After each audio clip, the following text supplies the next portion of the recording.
여러분 안녕하십니까? 정격시사 정창준입니다. 즐거운 연휴 보내고 계십니까? 정치자 여러분 새해 복 많이 받으시기 바랍니다. 경기와 전북 내륙에 많은 눈이 내렸습니다. 오늘도 수도권을 포함한 내륙을 중심으로 최고 20cm의 많은 눈이 더 내릴 것으로 보입니다. 기온도 많이 떨어져서 빙판길 미끄럼 사고도 우려됩니다. 강풍과 풍랑도 연휴 마지막 날까지 심할 것으로 보여 항공기 여객선 결항도 잘 확인하셔야 되겠습니다. 오늘 1부에서는 트럼프 2기 출범이 가져온 국제정세의 변화 짚어보겠고요. 어제에 이어 오늘도 여야 인사들과 함께하는 정치 토론 준비되어 있습니다. 1월 28일 화요일 정책시사 출발합니다. 정책시사는 유튜브로도 실시간 방송합니다. 문자 참여는 짧은 문자 50원, 긴 문자 100원이 드는 샵 9730, 콩 어플은 무료입니다. 잠시 날씨와 교통정보 듣고 돌아오겠습니다.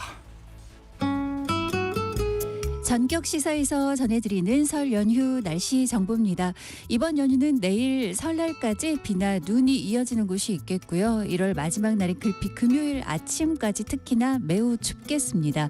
현재 상황 보면 중부지방과 전라권, 경상권 내륙과 제주에 대설특보가 발효 중인 가운데 시간당 1에서 5cm의 눈이 오고 있습니다. 어제부터 지금까지 곳곳에 10에서 최고 30cm 안팎의 눈이 온 곳이 있고요. 서울의 경우 관악도 11.9cm의 눈이 기록됐습니다. 서울의 공식 적설은 2.8cm입니다.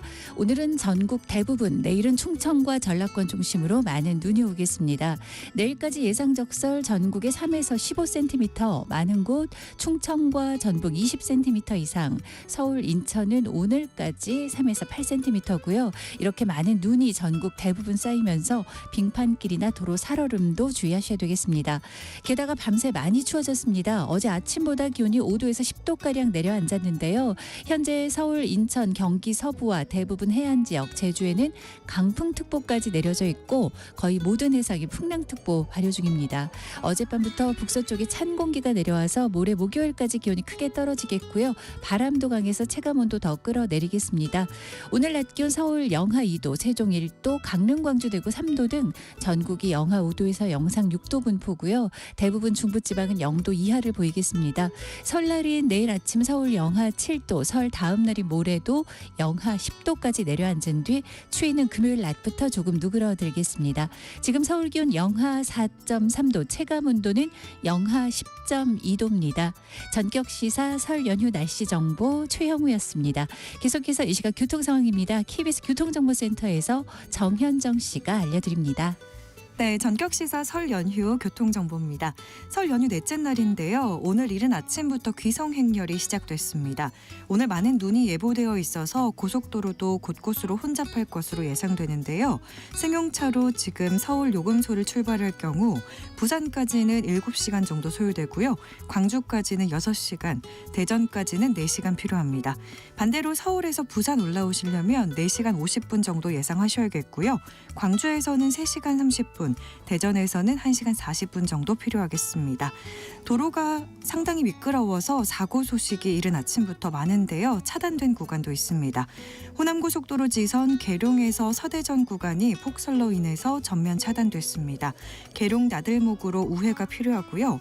오늘 고속도로 정체 귀성 방향은 오후 12시에서 1시 사이 가장 심하겠습니다.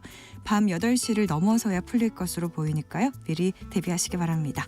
KBS 교통정보센터에서 정현정입니다.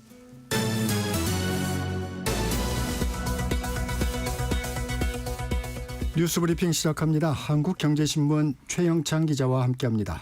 안녕하세요. 안녕하십니까. 윤석열 대통령 설 연휴를 구치소에서 맡고 있습니다. 기소 결정 소식을 접한 대통령은 측근들에게 소회를 밝힌 것으로 나타났는데 어떤 내용입니까? 예, 윤 대통령은 변호인단과의 접견에서 검찰이 자신을 구속 기소했다는 소식을 들은 다음에 처음부터 각오하고 시작한 일이었다면서 대통령으로서 책무를 완수하기 위해 가는 길이니 국민을 믿고 당당하게 대처하자고 말한 것으로 전해졌습니다. 네. 변호인단이 체포부터 구속, 기소까지 모든 절차에 불법적 요소가 다분하다며 문제점을 지적하자 오히려 대통령이 변호인단을 위로하며 나온 발언이라는 게 윤 대통령 측 설명입니다. 네. 윤 대통령은 이 자리에서 변호인단에 별도의 당부도 한 것으로 지금 파악이 되고 있는데요. 대통령 체포 당시 공수처 건물 인근에서 분신을 시도했다 숨진 50대 남성에 대해 언급하면서 침통한 마음이다. 변호인단이 가능하다면 챙기고 위로를 전해달라는 주문을 했습니다. 네. 윤 대통령은 설 연휴 기간 변호인단과의 접견에 긴 시간을 들일 예정인 것으로 전해졌습니다. 윤 대통령 지지자들은 폭설 속에서도 집회를 이어가고 있습니다. 예, 지금 곳곳에서 하고 있는데 특히 이제 궂은 날씨에도 200여 명이 모여서 그 서울구치소 앞에서 이렇게 집회를 했습니다. 이들은 네. 윤 대통령을 즉각 석방하라는 구호를 외쳤는데요. 이 검찰이 제대로 된 수사 없이 사건을 법원에 넘겼다면서 앞으로 진행될 재판은 무효라고 주장하기도 했습니다. 네. 우산과 천막까지 준비해서 지금 장기 농성전을 벌일 계획인데 그러니까 어제 하루로 끝날 게 아니라 계속 지금 집회를 이어갈 전망입니다. 아직 집회를 시작하지 않은 탄핵 찬성 측은 곳곳에 윤 대통령을 즉각 파면해야 한다는 이런 메모를 붙여놨는데요. 네. 경찰은 기동대 3개 부대를 인근에 배치해서 양측의 물리적 충돌에 지금 대비를 하고 있습니다. 국민의힘 윤 대통령 구속 기소와 관련해서 이틀째 검찰을 향해 맹공을 퍼붓고 있습니다. 예, 국민의힘은 명백한 검찰의 오판이라면서 비판을 이어갔습니다. 권영세 비상대책위원장은 어제 기자들과 만나서 검찰이 최고 수사기관이라는 위상과 명성을 스스로 포기해버렸다 이렇게 말을 했습니다.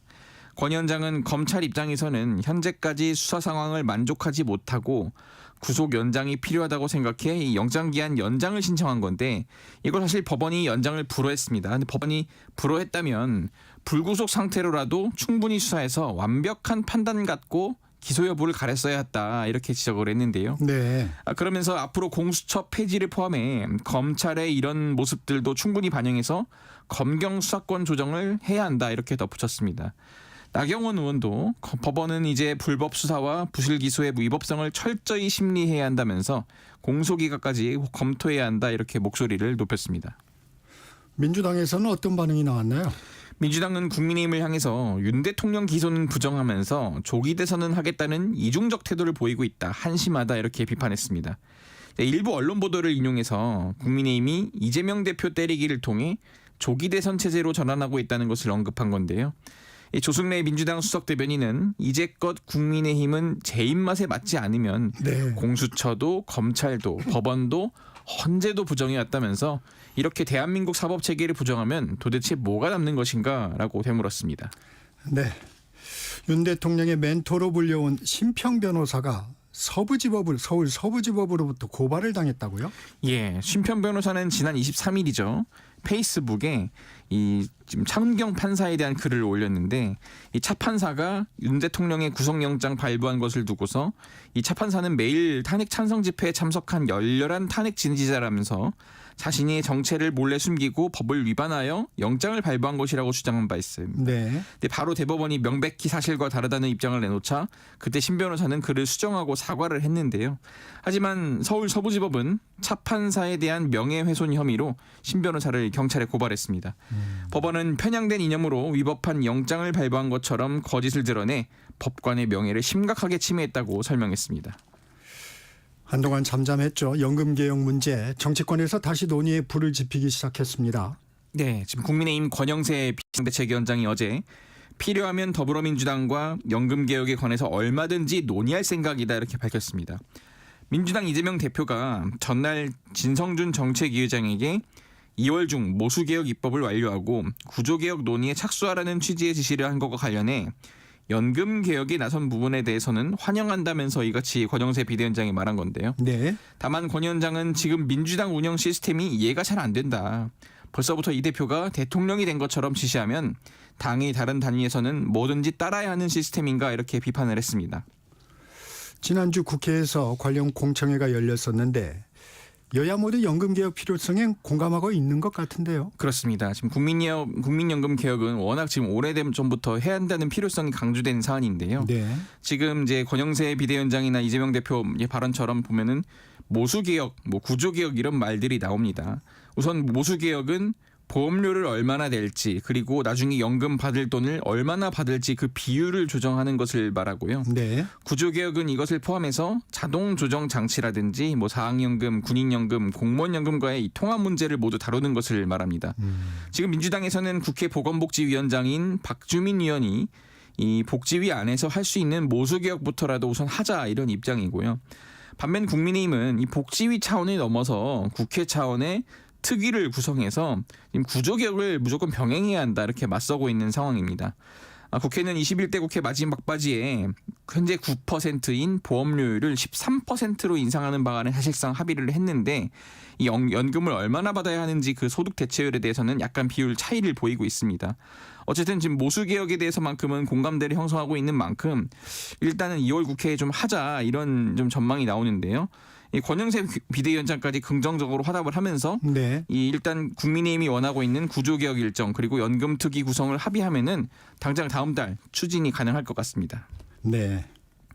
한 학기 등록금 100만 원대로 주목받았던 학교가 있죠. 서울 시립대였는데 17년 만에 등록금을 올리겠다고 했습니다. 예, 지금 등록금 심의위원회는 지난 23일이죠. 제3차 회의를 열고 서울시립대 올해 학부 등록금을 작년 대비 5.49% 인상하는 안건을 의결했습니다. 네. 학교 측은 학생들 의견을 종합하면 등록금 인상에 무조건 반대하는 것이 아니라 인상에 따른 학생 지원 계획을 중시하고 있다면서 앞으로 학생들의 요구사항을 듣는 자리를 자주 만들어서 구체적인 안을 만드는 것이 좋겠다고 설명했습니다. 시립대가 주목받는 건 이 박원순 전 서울시장 재임기였던 2012년이죠. 네. 반값 등록금을 실현해서인데요. 이 다른 대학의 등록금이 일반적으로 한 300만 원에서 400만 원일 때 시립대는 100만 원 수준으로 등록금을 낮췄습니다. 네. 근데 2022년까지는 서울시에서 약 지원금 800억 원이 지급됐는데 오세훈 서울시장으로 바뀐 뒤 이제 예산이 계속 줄어왔거든요. 이 때문에 지금 대학이 재정난에 시달리자 전격적으로 5.49% 인상을 결정한 겁니다. 시립대뿐만 아니라 국내 주요 대학들 학부 등록금 올린다고요? 예, 지금 연세대 4.98%, 국민대 4.97%, 서강대 4.85%, 뭐 이화여대, 한국외대 이렇게 지금 다 올리겠다고 계획을 네. 내놨습니다. 이를 포함해서 4년제 대학 총장 10명 중 7명이 등록금 인상을 추진 중이라고 밝혔는데요. 그러니까 대학들은 2009년부터 이 등록금 동결이 계속 지속됐거든요. 네. 이 정부의 그렇죠. 이러한 기조 때문에 대학의 재정 상황이 한계에 이르렀다 이렇게 지금 판단을 하고 있습니다. 네. 정부는 등록금을 동결하거나 인하한 대학에 대해서만 이 국가장학금의 특정 유형을 지금 지원하고 있는데요. 그러니까 그 대학이 등록금을 올려버리면 이 국가장학금 결국 학생들이 피해를 봤던 이런 구조가 지금 계속 이어져 왔던 겁니다. 아, 그랬군요. 예, 그것 때문에 지금 대학 등록금을 쉽게 올리지 못하고 있었는데 이게 10년 넘게 17년 가까이 이게 지속되자 대학들이 더 이상 안 되겠다면서 그냥 나선 겁니다. 어쨌든 지금 주요 대학에서 총대를 메고 인상에 나선 만큼 굉장히 이번에 그 등록금 인상에 동참할 대학이 적지 않아 보입니다. 네. 제주항공 여객기 사고 원인을 조사 중인 국토교통부 항공철도사고조사위원회가 예비 보고서를 발간했다고요? 예, 지금 이 A4 용지 5장 분량의 예비 보고서인데요. 네. 이 사고 개요를 포함해서 항공철도조사위원회 이 처음 공표한 정식 보고서입니다. 네. 지금 보고서에 따르면은 사고 비행기는 무안국제공항 활주로에 약 2km까지 접근한 상태에서 블랙박스 기록이 중단된 것으로 나타났습니다. 이 블랙박스 기록은 사고기가 무안공항 로컬라이저 둔덕에 충돌하기 4분 7초 전인 지난달 29일 오전 8시 58분 50초부터 지금 남아있지 않습니다. 네. 또 사고기 기체는 활주로 넘어 방위각 시설 둔덕과 부딪힌 충격으로 앞부분의 잔해가 둔덕에서 최대 200m 떨어진 곳까지 튕겨나간 것으로 조사를 했습니다. 이 바람은 항공기 운항에 큰 영향을 준 정도는 아니었고요. 특별한 기상 변화도 없었다고 설명했습니다. 이번 보고서에는 사고 개요와 항공기 이력, 조종사 경력 등의 이 조사 결과 및 사고 현장 상황 등이 담겼습니다.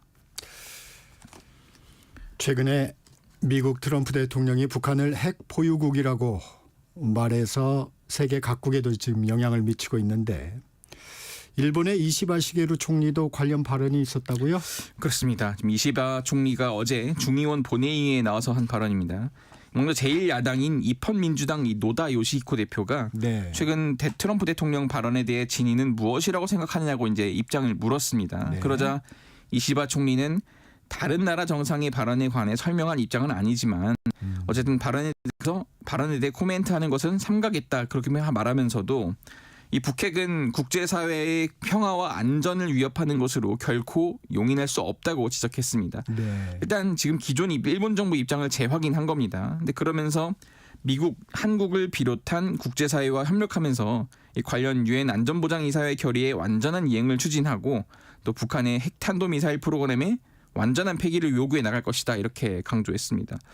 이 노다 대표도 질의에서 북한의 핵보유국 지위를 결코 인정해서는 안 된다 이렇게 지금 당부했습니다. 네, 오늘 여기까지 듣겠습니다. 뉴스브리핑 한국경제신문 최영창 기자였습니다. 고맙습니다. 감사합니다. 전격시사 듣고 계신 지금 시각 7시 25분입니다. 전격 시사 설 연휴 날씨 정보 전해드립니다. 현재 중부지방과 전라권, 경상권 내륙, 제주에 대설특보가 발효 중입니다. 시간당 1에서 3, 최고 5cm까지도 눈이 오고 있는데요. 어제부터 지금까지 10에서 최고 30cm 이상의 눈이 온 곳이 있고요. 서울 관악의 눈도 전 시간보다 조금씩 늘면서 12.5cm 기록하고 있고요. 서울은 공식적으로 2.8cm의 적설 기록하고 있습니다. 오늘 전국 대부분, 내일은 충청과 전라권 중심으로 특히나 많은 눈 예보고요. 내일까지 전국에 3에서 15cm, 많은 곳은 충청과 전북이 20cm 이상, 서울, 인천은 오늘까지 3에서 8cm 예보돼 있습니다. 각별히 빙판길과 도로 살얼음에 더욱더 주의를 하셔야 되겠습니다. 옷차림도 따뜻하게 유지하시기 바랍니다. 현재 서울 기온이 영하 4.3도인데요. 바람 때문에 체감온도가 영하 9.6도까지 뚝 떨어져 있습니다. 어제 아침보다 대부분 기온이 5도에서 10도가량 떨어졌고 바람이 매우 강해서 현재 서울, 인천, 경기 서부 대부분 해안 지역, 제주에 강풍특보 내려져 있고요. 대부분 해상에 풍랑특보까지 발효 중이라 바닷길 이용에 주의를 하셔야 되겠습니다. 모레 목요일까지 강한 바람이 겹치면서 강한 추위가 이어지겠고요. 금요일 낮부터 추위가 조금 풀리겠습니다. 오늘 낮 기온 중부지방은 영하권에 그치는 곳도 많겠습니다. 서울이 영하 2도까지 오르는데 그치겠고요. 세종 1도, 강릉, 광주, 대구 3도 등 전국이 영하 5도에서 영상 6도 분포 예상되고요. 설날인 내일 아침 서울이 영하 7도, 모레는 영하 10도까지 내려앉으면서 목요일 아침이 전국적으로 이번 추위의 절정을 보이겠습니다. 지금 서울 기온 영하 4.3도입니다. 전격시사 설 연휴 날씨 정보 최영우였습니다. 계속해서 이 시각 교통상황 KBS 교통정보센터의 정현정 씨입니다. 네, 전격시사 설 연휴 교통정보입니다. 많은 눈이 내렸는데요. 오늘도 많은 눈이 예보됐고 귀성길 정체도 심할 것으로 보여서 안전운전 더욱더 필요하겠습니다. 먼저 폭설로 인해서 호남고속도로 서대전 분기점과 계룡 나들목 사이 오르막 구간 양방향은 현재 차단된 상태입니다. 오늘 고속도로 정체 귀성 방향은 오후 12시에서 1시 사이 가장 심하겠고요. 밤 8시를 넘어서야 풀리겠습니다. 귀성 방향 정체는 오전 11시에서 12시 사이 가장 심하고요. 밤 10시 이후로 풀릴 예정입니다. 경부고속도로 서울 쪽으로는 추풍령 부근에서는 승용차 단독 사고 나서 처리하고 있고요. 순천 완주고속도로 순천 방향 남원 분기점에서는 승용차 추돌 사고 처리하고 있습니다. 평택 제천고속도로 제천 쪽인데요. 북친천에서는 현재 고장난 승용차가 서 있고요. 현재 승용차로 서울 요금소를 출발할 경우 부산까지 6시간 20분 필요하고요. 광주까지도 역시 6시간 필요하겠습니다. 반대로 서울에서 부산까지는 4시간 50분, 광주까지는 3시간 30분 정도 필요하겠습니다. KBS 교통정보센터였습니다.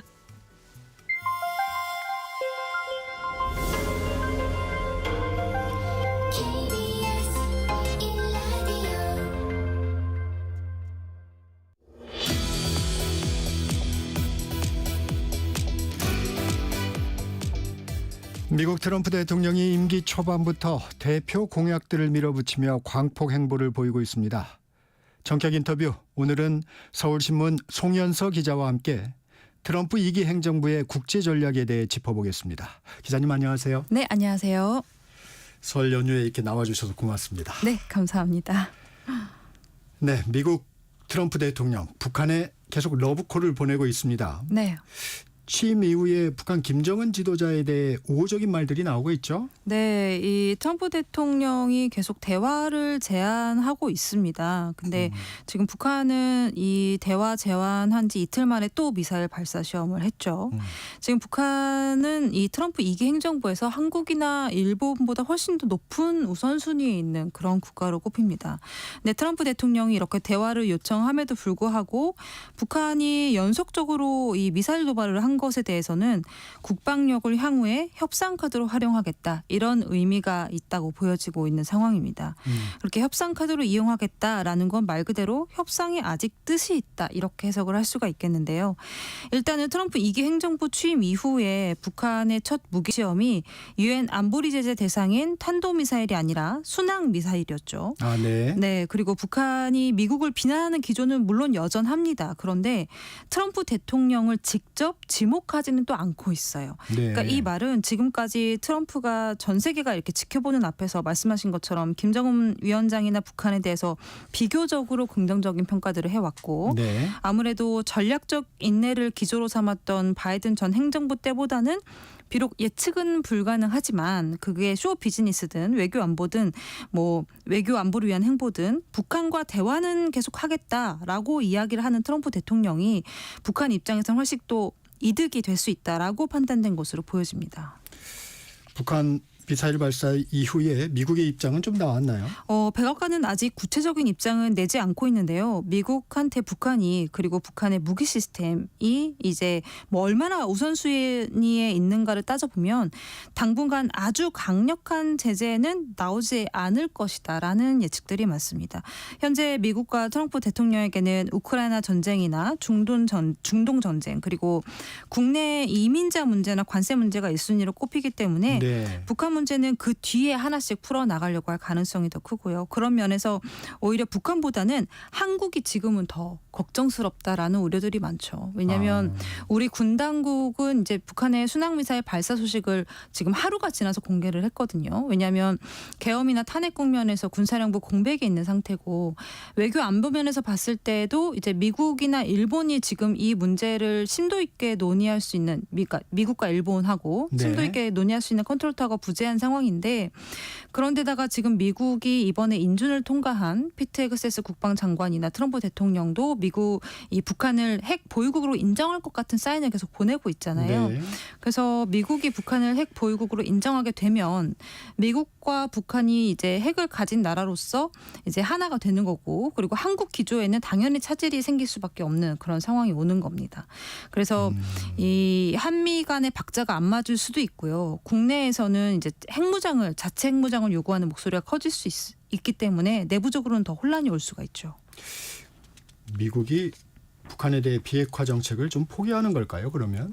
비핵화 정책을 현재로서는 조금 포기하는 방향으로 갈 수 있다라는 얘기들이 많이 나오고 있습니다. 네. 일단 바이든 정부 같은 상황에서는 바이든 전 정부에서는 이 핵 보유국이라고 인정하는 것 자체가 말이 안 된다라는 네. 기조가 정확했고 이거는 지금 한국 기조도 마찬가지입니다. 근데 트럼프도 그렇고 지금 피트 헤그세스 국방장관도 그렇고 핵 보유국이란 단어를 공식 석상에서 계속해서 언급을 하고 있는 네. 것 자체가 북한에게 핵 보유국 지위를 주고 이거를 미국과의 협상 카드로 쓰겠다. 네, 라는 어떤 계산을 가지고 있는 게 아니냐라는 추측들이 가능하게 하죠. 앞서 송 기자도 저기 우선순위 부분을 얘기했는데 분명히 북한이 우선순위는 아닌데 네. 왜 북미 정상회담 가능성을 계속 시사하는 걸까요? 이게? 북미 정상회담 같은 경우는 트럼프가 워낙 이제 북한과의 관계에 있어서 사실 다른 미국 정부들보다는 조금 더 가깝게 접근하려고 하는 성향이 네. 굉장히 강했고 그리고 트럼프 대통령은 사실 본인의 그 쇼맨십이 굉장히 강한 네, 대통령이다 그렇죠. 보니까 네, 특히 북한은 전 세계에서도 사실 관심을 일거수일투족을 받는 그런 나라잖아요. 그렇다 보니까 김정은 국방위원장하고의 관계를 또 잘 유지하고 북한과의 관계도 어떤 개선책을 마련하는 게 본인의 명성을 쌓고 명예를 쌓는 데도 훨씬 도움이 된다라는 판단을 하는 인물이 분명하기 때문에 훨씬 더 북한의 다른 정권들보다 신경을 많이 쓴다고 보여집니다. 네. 이 북한 입장에서도 경제 제재를 계속 받고 있는데 북미 정상회담에 대한 기대가 없을 수는 없을 것 같은데요. 그렇죠. 북미 정상회담을 뭐 염두에 두고 있기 때문에 아까 말씀드린 것처럼 트럼프 대통령이 이제 뭔가 대화를 하자라고 이야기할 때 미사일은 비록 쏘지만 그래도 우리가 협상의 여지는 남겨져 있다라는 거를 계속 지금 우회적으로 돌려서 보여준다라고 판단이 되어집니다. 그렇게 분석이 되는군요. 네. 자, 미국에선 북한과의 협상 재개 조건으로 핵보유 인정과 함께 한미연합훈련 중단을 검토해 볼 만하다는 얘기도 들려요. 네. 이게 트럼프 대통령의 최측근 인사로 알려진 프레드 플라이츠 미국 우선주의 정책연구소 부소장이 제기한 의견인데 네. 실제 트럼프 대통령이 행동으로 옮길 가능성 얼마나 될까요? 현재 북한이 외무성 담화를 통해서 미국한테 이제 한미 연합훈련 중단해야 된다 이런 메시지를 네. 보냈잖아요. 근데 이걸 미국에서는 북한이 우리랑 대화하려면 연합훈련 취소해 이렇게 해석을 하고 있는 겁니다. 아하. 네, 그래서 플라이트 부소장도 그렇고 사실 한미 양국에서도 어차피 한미 연합훈련의 주된 목적이 한국 입장에서는 북한 견제지만 미국 입장에서는 중국 견제일 수 있잖아요. 근데 당장 중국이 한국을 겨냥해서 선제 공격을 할 가능성은 낮단 말입니다. 그러면 북한만 잘 방어하면 되는 상황인데 북한이 먼저 한미 연합훈련 중단하면 대화할게 라고 이야기한 거나 마찬가지다라고 미국은 해석을 하다 보니 한미연합훈련을 잠시 중단하는 건 큰 문제가 되지 않을 것이다라고 미국 안에서도 보는 이제 시각들이 있는 거고요. 그리고 우리 정부는 이 트럼프 대통령이 워낙 즉흥적인 성격이고 일처리도 이제 그렇게 하는 인물이다 보니까 훈련이 잠시 중단되는 정말 이례적인 일이 실제로 벌어질 수 있다라고 보고 현재 예의주시하고 있다라고 이제 발표하기도 했습니다. 아, 그렇습니까? 네. 이 실제 그 트럼프와 김정은이 만났을 때 네. 한미 연합훈련이 잠시 중단된 적이 있지 않나요? 있습니다. 예. 네, 그때도 있었고 그렇기 네. 때문에 이 전례가 있기 때문에 우리도 이번에도 분명히 이렇게 북한과의 대화를 위해서 한미 연합훈련을 잠시 중단할 가능성이 있다고 보고 정부에서도 그에 대한 대응책을 마련하고 있는 것으로 알고 있습니다. 네. 미국 2인자죠. 벤스 부통령 이런 말을 했습니다. 귀중한 미군을 아껴야 한다. 네. 해외에 파병된 미군 규모 재조정을 시사했다고 봐야 되겠죠? 네, 아무래도 여기저기 아무 나라에나 미군을 보낼 게 아니라 어딘가 보내서 보내야 한다면 싸워서 빨리 이기고 집으로 돌아올 수 있는 곳에 보내서 힘을 실어줘야 네. 된다. 이제 이런 의미로 해석이 됩니다. 그리고 인사청문회 할 때에도 헤그세스 국방장관이 전 세계에 배치된 미군의 전력과 임무가 적절한지를 검토하는 글로벌 전력 태세 평가를 실시하겠다. 네. 이렇게 밝혔었거든요. 그러면서 자연스럽게 주한미군에 대한 예측들도 이제 나오게 된 거죠. 현재 트럼프 대통령도 2기 행정부도 이 중국 견제 의지가 굉장히 강하기 때문에 다른 나라에 있는 해외 주둔 미군을 축소하더라도 주한미군은 줄이지 않을 것이다. 아마 줄이기 어려울 것이다. 라는 네. 예측들은 분명히 있어요. 그런데 반면에 사실 트럼프 1기 행정부 때도 우리는 주한미군 철수에 대한 이야기를 분명히 듣지 않았습니까? 네, 네. 그렇기 때문에 이제 이 병력을 좀 줄이고 북한, 중국과 직접 협상에 나서려고 할 수 있다라는 얘기들이 나오고 있어요. 근데 중국 견제를 위해서 주한미군을 철수하지 않겠다고 결정한다 할지라도 미국이 이 말은 곧 중국 견제에 한국도 동참해야 한다라는 의미로 해석이 될 수가 있습니다. 네. 그렇기 때문에 한국하고 중국과의 관계는 또 좋지 않은 방향으로 갈 가능성이 분명히 있고요. 그리고 과거에도 그랬고 지금도 그렇지만 미국이 중국을 견제하는 데 있어서 사실 좋은 표현으로는 협력이라고 쓰지만 강한 표현으로는 이제 미국이 중국 견제 한국을 이용하길 원했던 거는 사실이거든요. 그래서 중국과 미국의 관계가 나빠지면 한국도 덩달아서 이 샌드위치처럼 껴있는 상태로 이제 손해를 보거나 안보에서 위협이 있어 왔기 때문에 한국 입장에서는 이제 이 한국이 미국한테 어떻게 내밀 수 있는 어떤 카드를 준비해야 되고 그리고 이 카드를 어느 방면에 쓸 것인지에 대한 굉장히 중요한 선택의 기로에 서 있다라고 보여지는 상황입니다. 준비를 좀 잘 해야 될 텐데 네, 걱정입니다. 맞습니다.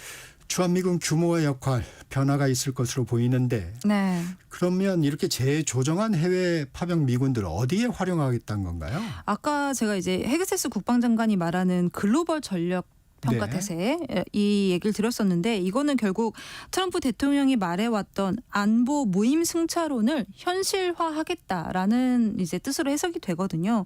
그래서 이거를 당장 지금 해외 파병 미군들을 뭐 빼겠다는 게 아니라 방위비 분담금을 올려받는다든지 혹은 아하, 역할 네. 분담을 새롭게 한다든지 이런 부분에서 조정을 통해서 다른 나라에게 이 미국의 영향력은 유지하되 미국이 이를 통해서 얻는 이익은 더 증대시키겠다. 이런 방향으로 지금 해석이 되는 거고 다만 트럼프가 이거를 바로 실천에 옮기느냐 마느냐는 시간을 두고 좀 지켜봐야 되는 부분인 게 지금 트럼프 2기 행정부에서는 특히 무역 관세 반면에서는 그렇죠. 네, 어떤 협박성 발언 어떤 이제 압박 이런 것만으로도 미국이 지금 원하는 걸 얻을 수 있다는 걸 배워가고 있는 과정에 있어요. 예컨대 취임식 전에 캐나다와 멕시코에게 고관세 물릴 것이다라고 말만 했는데 네. 트럼프 당시 당선인이 그 직후에 바로 캐나다와 멕시코가 불법 이민자나 마약 관련해서 미국한테 적극 협조하겠다라고 이야기를 했거든요. 네.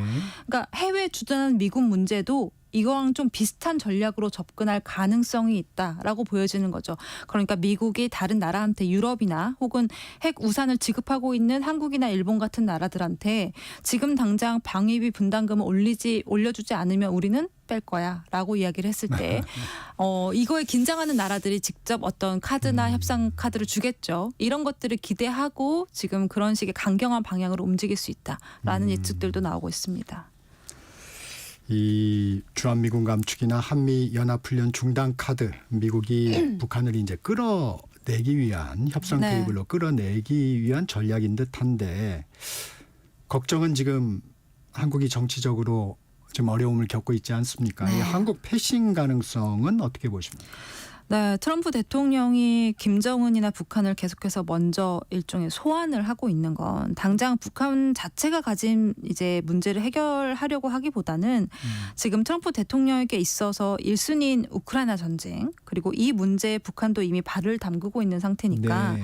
북한과 대화하는 것 자체가 사실 한국과의 문제를 논의하기 위한 게 아닐 수 있거든요. 어허. 그러다 보니까 말씀하신 것처럼 한국 패싱의 가능성 당연히 있습니다. 당연히 있고 러시아와 중국을 견제하고 우크라이나 전쟁을 해결하는 데 있어서 더 이상 이제 북한이 병력이나 무기를 투입하지 못하게 하려는 그런 의논을 위한 자리를 마련하는 거기 때문에 패싱 우려가 한국은 여기에 낄 수가 없어요. 지금 이 상황에서는. 그래서 패싱 우려가 나올 수밖에 없고 특히 트럼프 대통령이 이제 김정은 위원장하고 이 탑다운 방식의 직접 대화에 나서게 되면 당연히 한국은 또 협상 과정에서 배제될 가능성이 크다라는 예측도 나옵니다. 그래서 전문가들은 이 트럼프가 집권하고 6개월 이상 한국의 리더십에 공백이 생긴 상태라면 네.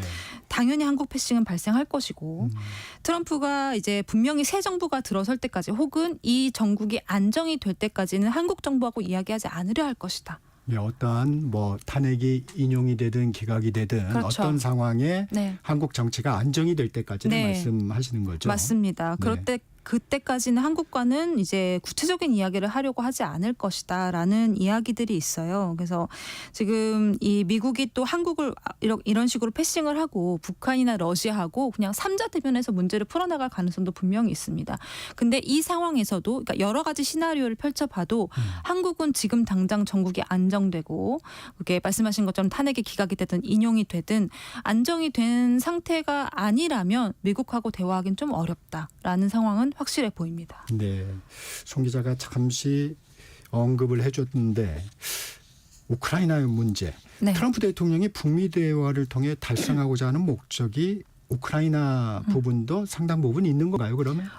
있다고 봐야 하겠죠. 네. 그리고 이 트럼프 대통령에게는 사실 공짜는 절대 없는 그런 인물이다 보니까 네. 어떤 문제에 손을 대야 이득일지 분명히 계산기를 두드린 겁니다. 네. 그리고 그중에 하나가 우크라이나 전쟁인 거예요. 우크라이나 전쟁에 미국이 손을 댔을 때 이건 미국의 분명히 어떤 부분으로든 이득이 올 것이다라고 판단을 한 겁니다.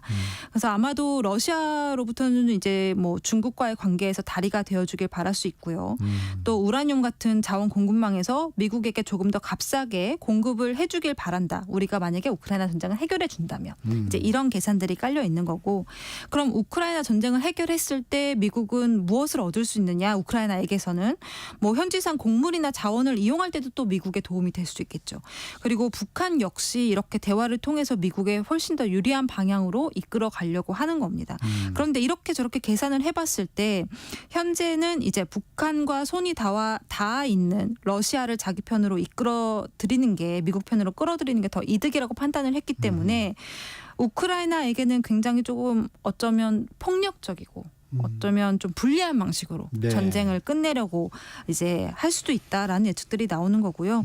방법이야 여러 가지가 있겠지만 뭐 이 북미 대화를 통해서라든지 혹은 우크라이나를 압박을 하든지 아니면 지원을 끊든지 이런 여러 가지 방법을 통해서 전쟁을 끝내려고 하긴 분명히 전쟁을 끝내긴 할 겁니다. 그런데 지금 트럼프가 어차피 진짜 싸워야 하는 상대는 중국이라고 생각을 하고 있고 네. 중국이랑 효율적으로 싸우려면 당연히 전선을 좁히고 선택과 집중을 해야 되는 게 맞기 때문에 이제 이 우크라이나 전쟁은 북한과의 대화를 통해서 북한에게 어떤 핵 보유국 지위를 주든지 아니면 제재를 완화시켜 주든지 이런 걸 통해서라도 이제 어떻게든 전쟁을 끝내려고 할 거고 무엇보다도 종전이라는 게 트럼프 본인에게는 굉장한 성과로 또 기록이 될 것이기 때문에 이 기회를 놓치지 않을 거라고 보여집니다. 그러면 북미 대화를 통해서 우크라이나전 종전을 빨리 앞당기고 네. 본인은 노벨 평화상에 굉장히 애착을 많이 갖고 있잖아요. 맞습니다. 이런 행보란 분석도 나오는데 네. 어떻습니까? 굉장히 노벨 평화상의 진심인 인물은 맞습니다. 아무리 봐도. 네. 그래서 지금 뭐 트럼프 입장에서는 중요한 게 어떤 사안이든 다 똑같습니다. 그게 관세가 됐든 전쟁이 네. 됐든 그래서 미국한테 어떤 걸 줄 수 있는데 어떤 영향을 줄 수 있는데 좋은 거 줄 수 있는 거 아니면 가만히 있어줘인 거거든요.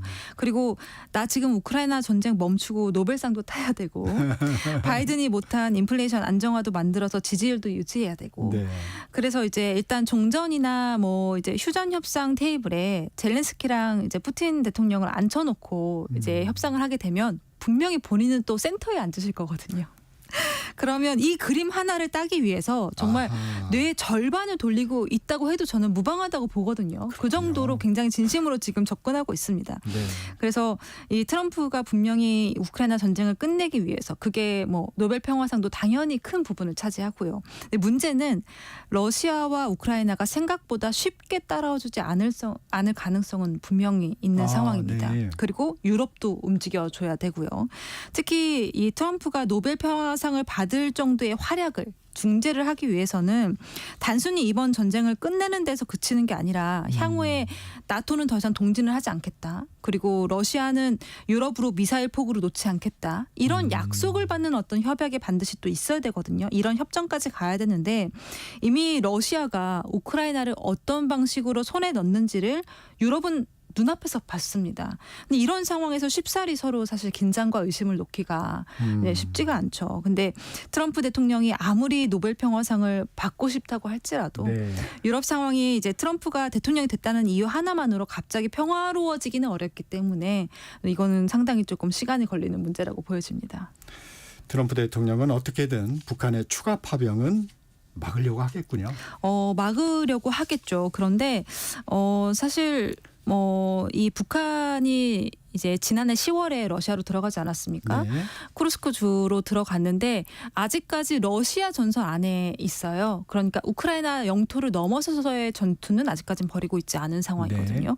그런 상황에서 이 북한군이 러시아로 들어갔을 때는 이미 우크라이나 전쟁의 전선 자체가 굉장히 확대되어 있는 상태에 이제 북한군이 들어간 거기 때문에 지금 북한군의 역량, 북한군의 전투력 이런 것들이 굉장히 미국도 놀랄 정도로 뛰어나다고는 하지만 그래요?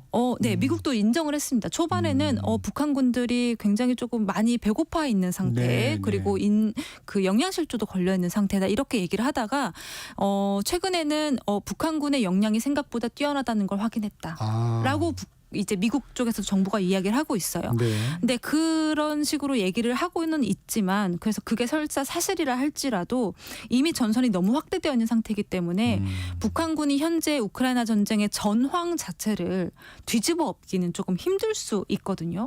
그리고 추가로 북한이 이제 뭐 도발의 일환으로 러시아에 추가 파병할 가능성 당연히 있긴 합니다.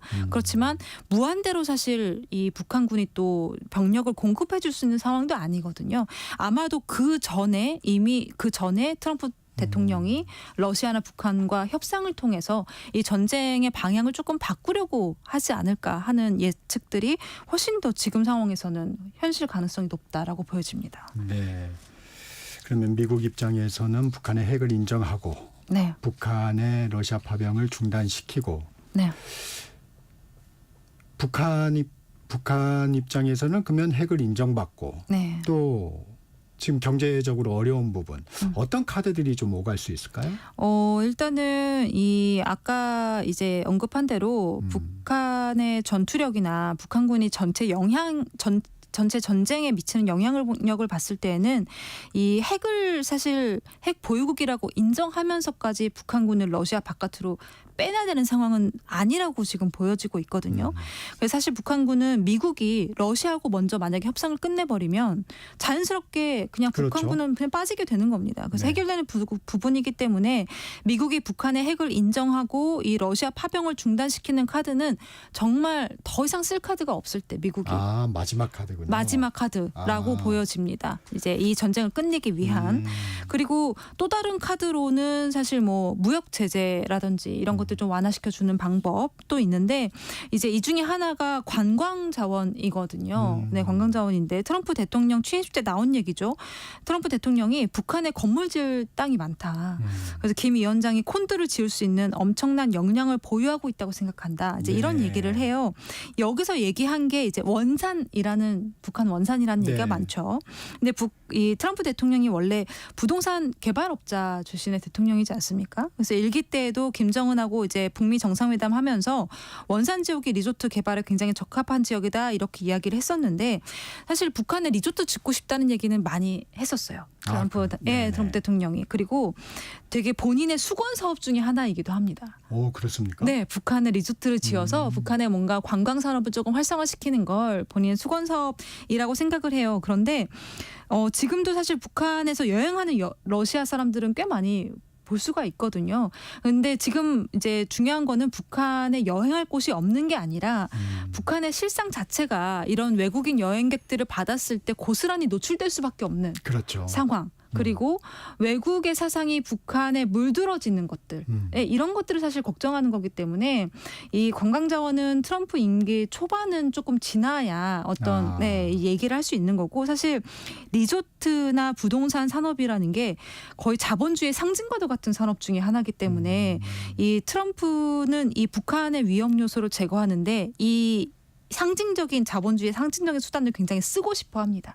그래서 리조트 산업이 굉장히 본인의 수건 사업이기도 한 거거든요.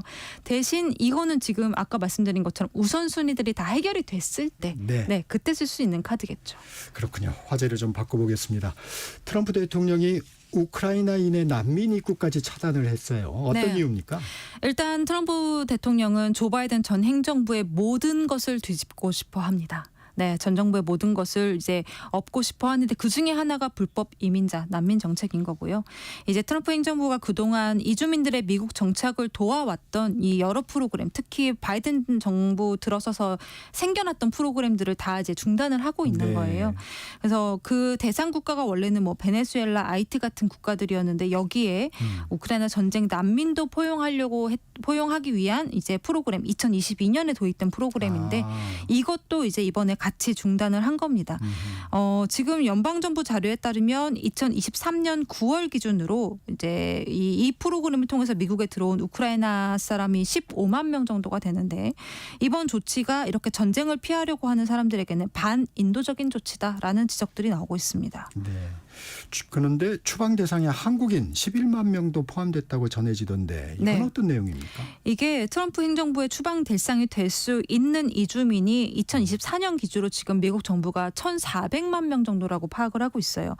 이 중에 60%는 합법적으로 체류할 수 있는 신분이 아니고 그리고 나머지 40%는 임시 체류 허가만 받은 사람인데 네. 이 임시 체류 허가를 받은 사람들은 이제 망명 신청을 해서 기다리고 있는 사람들이죠. 근데 이 사람들 다 합쳐서 지금 1,400만 명인데 여기서 허가 없이 체류하고 있는 이주민 중에 멕시코 사람이 약 400만 명으로 가장 많고 그 뒤에 엘살바도르, 인도, 뭐 중국 이렇게 가는데 여기에 한국인은 11만 명 정도가 지금 현재 허가를 받지 않은 체류를 하고 있다인데 문제는 이 11만 명도 이제 문제가 될 수 있지만 조 바이든 행정부 당시에 체류 허가를 받은 사람들도 추방 대상이 될 수 있다는 게 지금 가장 큰 문제고요. 한국인의 이제 비자 거부율이 높아질 수 있다라는 얘기가 나오는 상황인데 지금 11만 명에서 최대 25만 명까지 지금 추정이 되고 있거든요. 이렇게 이제 한국인 불법 체류자가 만약에 증가를 하게 되면 미국 비자 면제 프로그램에서도 한국이 제외가 될 가능성이 분명히 있어 보입니다. 네. 짧게 이 얘기도 좀 하고 가야 될 것 같습니다. 관심을 갖는 트럼프 2기 정책 중에 영토 팽창주의적 기조가 좀 있어요. 네. 미국에서 눈독 들이는 나라들 어디입니까? 일단 파나마가 있고요. 네. 파나마 운하가 있고 이제 덴마크 그린란드 이가 있죠. 이제 이 부분에서는 파나마 운하 같은 경우는 경제적인 이제 이득을 네. 위해서 그리고 중국 견제를 위해서 이제 가지고 가려고 하는 게 있고요. 그린란드 같은 경우에는 당연히 뭐 천연 자원들도 많이 내장이 되어 있지만 그 밖에도 그린란드라는 위치 자체가 안보적으로도 굉장히 지정학적 요소로도 중요한 그런 자리이기 때문에 현재에도 이미 미국의 이 무기 시스템이 들어가 있는 그런 자리라고 보여집니다. 그래서 미국이 굉장히 좀 욕심을 내고 있는 상황입니다. 네. 국제 정세가 많이 요동치고 있습니다. 네. 지금까지 서울신문 송현서 기자였습니다. 고맙습니다. 감사합니다. 정책시사 1부 여기서 마치고요. 잠시 후 2부에는 여야 인사와 함께하는 정치 현안 토론 준비되어 있습니다.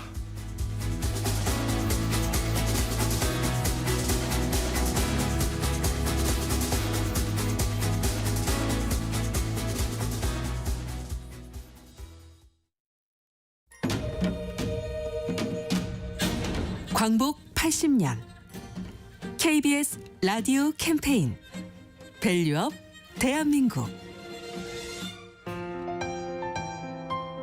안녕하세요. 서울 지하철 1호 기관사 조상호입니다. 서울 지하철이 개통한 지가 벌써 50년이 되었습니다. 처음에는 대중교통을 이용하는 수준이 아주 낮았습니다. 그러나 날이 갈수록 점점 좋아져서 지금 시민들이 많은 협조해서 지금까지 발전해 왔습니다. 세계 제1의 지하철이 되는 것은 그냥 쉽게 되는 것이 아니고 서울 지하철은 전 역에 스크린 도어가 다 설치되어 있습니다. 이거 설치되기 전에는 불행하게도 가끔씩 인사사고가 일어나고 했습니다만 당국과 지하철 당사자들이 많은 노력과 협조를 해서 세계 지하철 중에서 전 역에 스크린 도어가 설치된 것은 서울 지하철뿐입니다.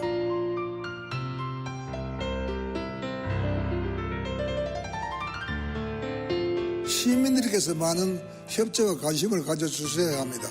지금 현재 우리가 50년 만에 세계 제1위 지하철이 되어 있는데 이것도 그냥 놔두면 오래 갈 수가 없습니다. 시민들도 협조하고 잘못된 게 있으면 꾸짖어 주시고 관심을 가져주실 때 지하철이 날로 발전하리라고 봅니다.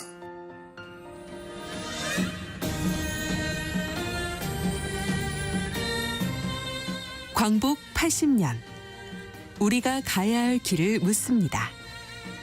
KBS 라디오 캠페인 밸류업 대한민국이었습니다.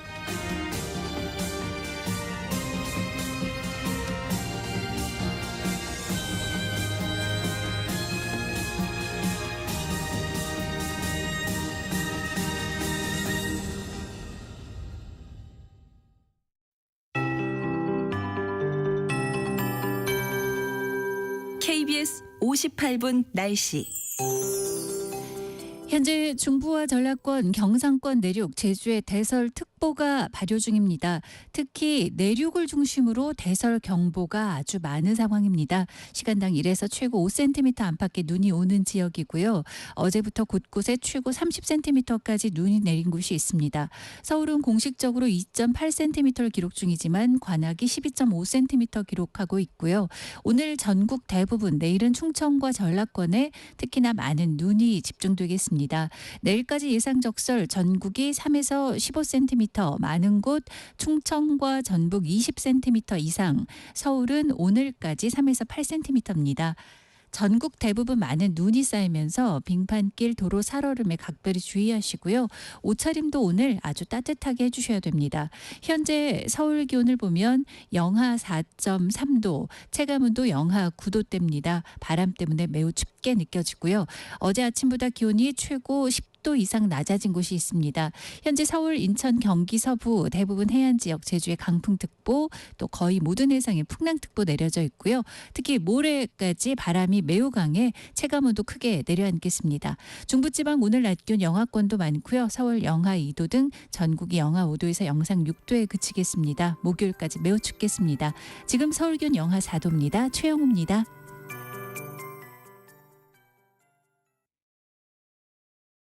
정성을 다하는 국민의 방송 KBS가 8시를 알려드립니다. AM 711kHz, FM 97.3MHz, KBS 1라디오입니다. HLKA.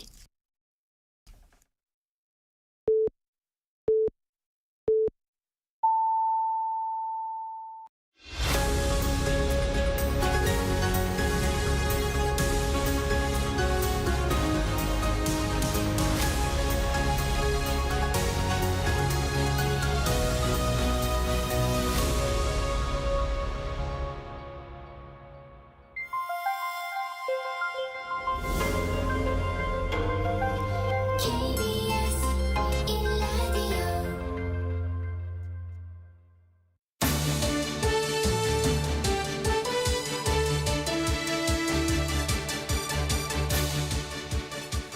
네, 설날 연휴에 가족이 모이면 정치 얘기 많이 하시죠? 지역과 세대가 뒤섞이며 민심이 형성되는 명절을 민심의 용광로라고도 부르는데 설날 민심은 어떻게 나타나고 있는지 각종 여론조사 분석해보는 시간 가져보겠습니다. 신지호 전 국민의힘 전략기획부총장, 김영주 전 민주당 의원 나와주셨습니다. 감사합니다. 네, 안녕하세요. 안녕하세요. 설 연휴입니다. 두 분은 정치권에 계신 분인데 명절에 가족들과 만나면 정치 얘기 많이 하시나요? 해도 싸움이 발생하지 않겠다 그런 사람들하고만 합니다. 김영주 의원님 어떻습니까? 저희들은 대체로 정치 지향점이 좀 있으시니까. 예. 그런데 이제 대체로 저하고 비슷하게 모아주려고 네. 말을 아끼죠. 다른 학교들은 다만 이제 제 집사람이 오히려 저하고 입장이 달라서 네. 옥신각신하기도 그렇습니까? 하고, 예, 좀 이제 너무 민주당이 요즘 도가 지나치게 가는 것에 대해서 저한테 좀 뭐라 그러고 또 한편으로 제 스탠스도 제가 민주당 비판적인 이야기를 하다 보니까 너 그래서 당에서 되겠냐 그런 이제 저를 위하는 우려들을 하기도 하고 네. 또 특히 저희 어머님은 이번 그 계엄 관련해서 이렇게 많이 경로하셨어요. 왜냐하면 손자가 군에 가 있거든. 네. 저는 그게 민심이라고 생각합니다. 일단 정치를 우파 좌파라는 측면이 아니라 아직도 대통령께서 인지하지 못하는 게 자기를 비롯해서 어떤 사람이 어떻게 분노하고 있는지를 잘 모르는 것 같아요. 네. 저희들도 모르는데 우리 어머님은 큰 소리로 화가 나셨거든요. 네. 손자가 속초에서 근무하고 있는 데 대하여 또 의사들 부모들에 대하여 얼마나 분노하겠습니까? 예. 김영주 전 의원은 사모님하고 의견이 좀 다르시다고 그러는데 요즘 젊은이들은 소개팅할 때도 정치 성향을 물어본대요. 그래서 성향이 맞지 않으면 잘 이렇게 서로 사귀지 않고 그렇게까지 한다고 그러더라고요. 근데 미국에서도 비슷한 통계가 있더라고요. 아, 그래요? 네, 결혼하는 커플 보면은 정치 성향이 같은 게 거의 압도적 다수더라고요. 네. 가정의 평화를 위해서 그렇게 하나. 네. 자, 최근 정치 현안부터 먼저 이제 살펴보고 가겠습니다. 현직 대통령 헌정사상 처음으로 구속 기소됐는데 여야 엇갈린 반응을 내놓으며 신경전을 벌였습니다. 검찰의 구속 기소 결정 두 분은 어떻게 보셨습니까? 뭐 너무너무 안타깝고요. 이런 일이 두 번 다시 벌어져서는 안 되는 건데 저는 이 과정에서 이번에 이제 대통령 체포부터 이제 구속에 이르기까지 이 대한민국의 사법 체계가 대단히 불안정하구나 하는 걸 느꼈습니다. 아, 네. 굉장히 불안정하구나. 헌정사상 초유의 대통령 체포와 구속이라고 하면은 그게 설령 불가피한 그 결정이었다 할지라도 자그마한 흠결도 좀 남기지 않도록 아주 세심한 주의. 네. 그러니까 그 체포와 구속의 필요성이라고 하는 그 실체적 내용뿐만 아니라 그 절차에 있어서도 자그마한 흠결도 남기지 않도록 노력을 했어야 되는데 전혀 그렇지 못했다. 그 첫 번째 원인은 공수처에 있다. 무능한데 과욕을 부렸다. 깜도 안 되는 사람들이 욕심만 커서 여기저기 그 평지 풍파를 일으켰다. 그리고 공수처를 뒤에서 부추긴 세력이 바로 민주당이다. 민주당이 없었으면 공수처가 무능한데 그렇게 막 그 속된 말로 설쳐되지는 못했을 거다. 이렇게 봅니다. 그 다음이 법원도 굉장히 법원의 결정이 일관성과 안정성이라는 점에서 좀 굉장히 미흡했다. 도대체 판사 성향에 따라서 이리도 되고 저리도 되고 그런 법적 안정성이라는 게 과연 있는지 없는지 잘 모르겠다. 그러니까 우리나라 그다음에 지금 헌법재판소 그 뭐 내에서도 여러 가지 또 헌재와 관련해서 얘기가 나오고 있는데 지금 정치권도 문제입니다. 정치권이 제일 큰 문제라는 건 저도 인정하는데 정치권이 큰 문제라고 해서 그럼 나머지 뭐 사법 관련된 기구들은 뭐 제대로 작동되고 있는가? 그것도 좀 아니다. 좀 그런 생각이 듭니다. 신지호 부총장님이 제가 여쭤보고 싶었던 세 가지를 다 말씀을 하시네요. 자, 김영재 의원님 먼저 이제 이번 검찰의 판단 어떻게 좀 보십니까? 저는 뭐 검찰도 여러 가지 고민이 있었을 거라고 보여지는데 특히 뭐 한번 조사도 하지 않은 상태에서 기소하는 것에 대한 어려움들이 있었습니다. 네. 그럼에도 불구하고 이번 사건은 그만큼 명확한 사건입니다. 왜냐하면 주요하게는 아직도 최종적으로 보면 정교인멸을 가지고 얘기를 하고 있습니다만은 네. 주요 종사자들이 다 10명이 다 구속된 상태입니다. 그래서 사실은 우두머리라고 하는 부분을 국민 전체가 다 생방송을 통해서 보지 않았습니까? 그날 밤에 어떤 일이 있었고 또 일일이 종범 특히나 뭐 국정원의 1차장 같은 경우는 홍장원 차장 같은 경우는 세세히 구체적으로 누구를 잡아들이라 뭐 한동훈도 잡아들고 이재명도 잡아들이라 분명하게 그런 것을 엄명하고 있고 이미 그 주요 범죄 종사자들이 대통령의 입장과 완전히 다른 네. 그런 내용들을 솟솟이 진술해 놓고 있었기 때문에 검찰조차도 이게 참 구속 그 기소라는 부담을 느꼈음에도 불구하고 국민 전체 여론이라든지 그동안의 짧은 시간 동안에 특히 뭐 방금 우리 신조 부총장님께서 뭐 깜도 안 되는 공수처라고 얘기했지만 윤책 변호인들은 깜도 안 하는 그 공수처에 대해서 오전 오피를 했어요. 서부지법에 대해서 체포적부심에 대하여 다 사실은 전혀 변호인스러운 프로 정신을 보여주지 못하고 대통령의 말에 그냥 변죽만 올리다가 다 그렇게 잘못된 변호를 하고 있다. 저는 그 결과들이 아무리 검찰이 대통령을 감싸고 싶어도 만나는 그런 그 개념도 없다고 보는데 저는 다행스럽게 봐요. 검찰과 공수처가 나름대로 중립을 지키려고 얼마나 뭐 여야가 뭐 시끄럽습니까? 이제 그런 상황에서 나름대로 중심을 잡아가고 있고 이거는 뭐 누가 보더라도 법률적 지식이 없어도 명확한 결론이다. 저는 그렇게 봅니다. 네, 앞에 그 신지호 부총장님이 지적을 해주셨는데 윤 대통령 수사를 놓고 끊임없이 절차적 문제가 제기가 됐어요. 공수처는 내란죄 수사권이 없으니까 직권남용죄를 수사하면서 관련 범죄로 하겠다. 검찰은 이번에는 이제 대통령을 내란죄 외에는 또 내란 외환죄 외에는 수사할 수 없으니까 또 내란죄 부분만 이렇게 했어요.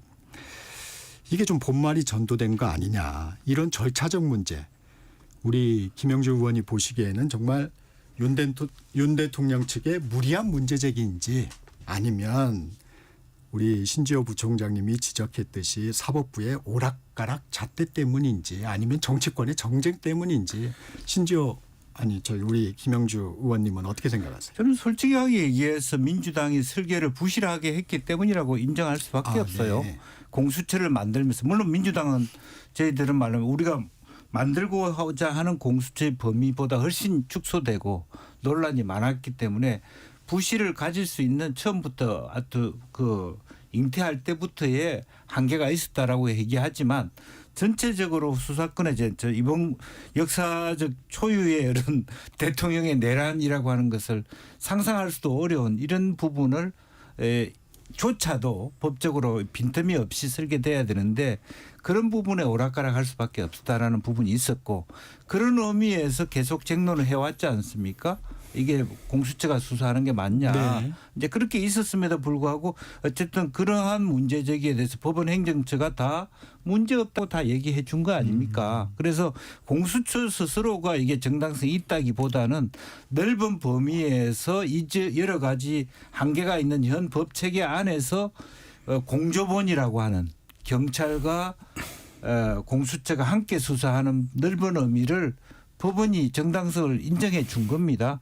그리고 체포도 마찬가지잖아요. 최후의 체포적 부심에 대해서도 문제없다. 또 서부지법에 대해서도 문제없다라고 얘기했고 본인 스스로가 피해간다고 했지만 어쨌든 영장 전담 판사가 아닌 휴일에 나와 있는 전혀 다른 판사 앞에서 대통령이 직접 나와서 발언하셨잖아요. 그거로서 이미 스스로가 정당성의 부실 문제를 해결해 주고 갔다. 그렇게 보고요. 다만 그것이 완벽하다는 뜻은 아니기 때문에 이 문제 이후에 아마 법적으로 손질은 저는 필요하다고 봅니다. 네. 그러나 전체적으로 이 일에 무엇이 중요한 부분은 공수처의 부실이 중요한 것이 아니라 대통령이 우리 국민의 한 그 잘못 실제적으로 판단 미스와 절차적 정당성이 훨씬 과하기 때문에 법원 행정처나 법원조차도 사실은 공수처와 경찰, 검찰의 손을 들어줬다. 저는 그렇게 봅니다. 근데 저는 좀 반론을 얘기 안 할 수가 없는데 지금 법원 내부 게시판에도요. 네. 대법원 재판연구관 한 분의 문제 제기로 인해서 또 청주 법원장께서 동의를 댓글을 하시고 달았죠. 이런 겁니다. 이 지금 저런 식으로 이제 쭉 정당화를 시켜 나가잖아요. 그래서 이제 기소를 하고 내란죄로 윤석열 대통령이 그 1심, 2심, 항소심까지 유죄 판결을 받아서 대법원으로 갔는데 대법원은 알다시피 사실심이 아니고 법률심 아닙니까? 법리 적용이 제대로 됐는가. 근데 대법관들이 쭉 보니까 이건 좀 이상하다. 왜?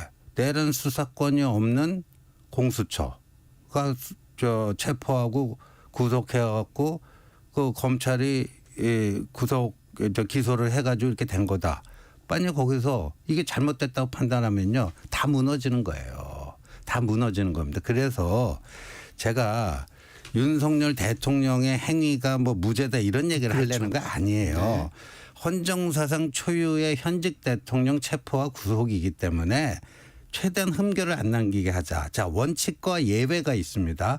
이럴 때는요. 다소 어렵더라도 원칙으로 가야 됩니다.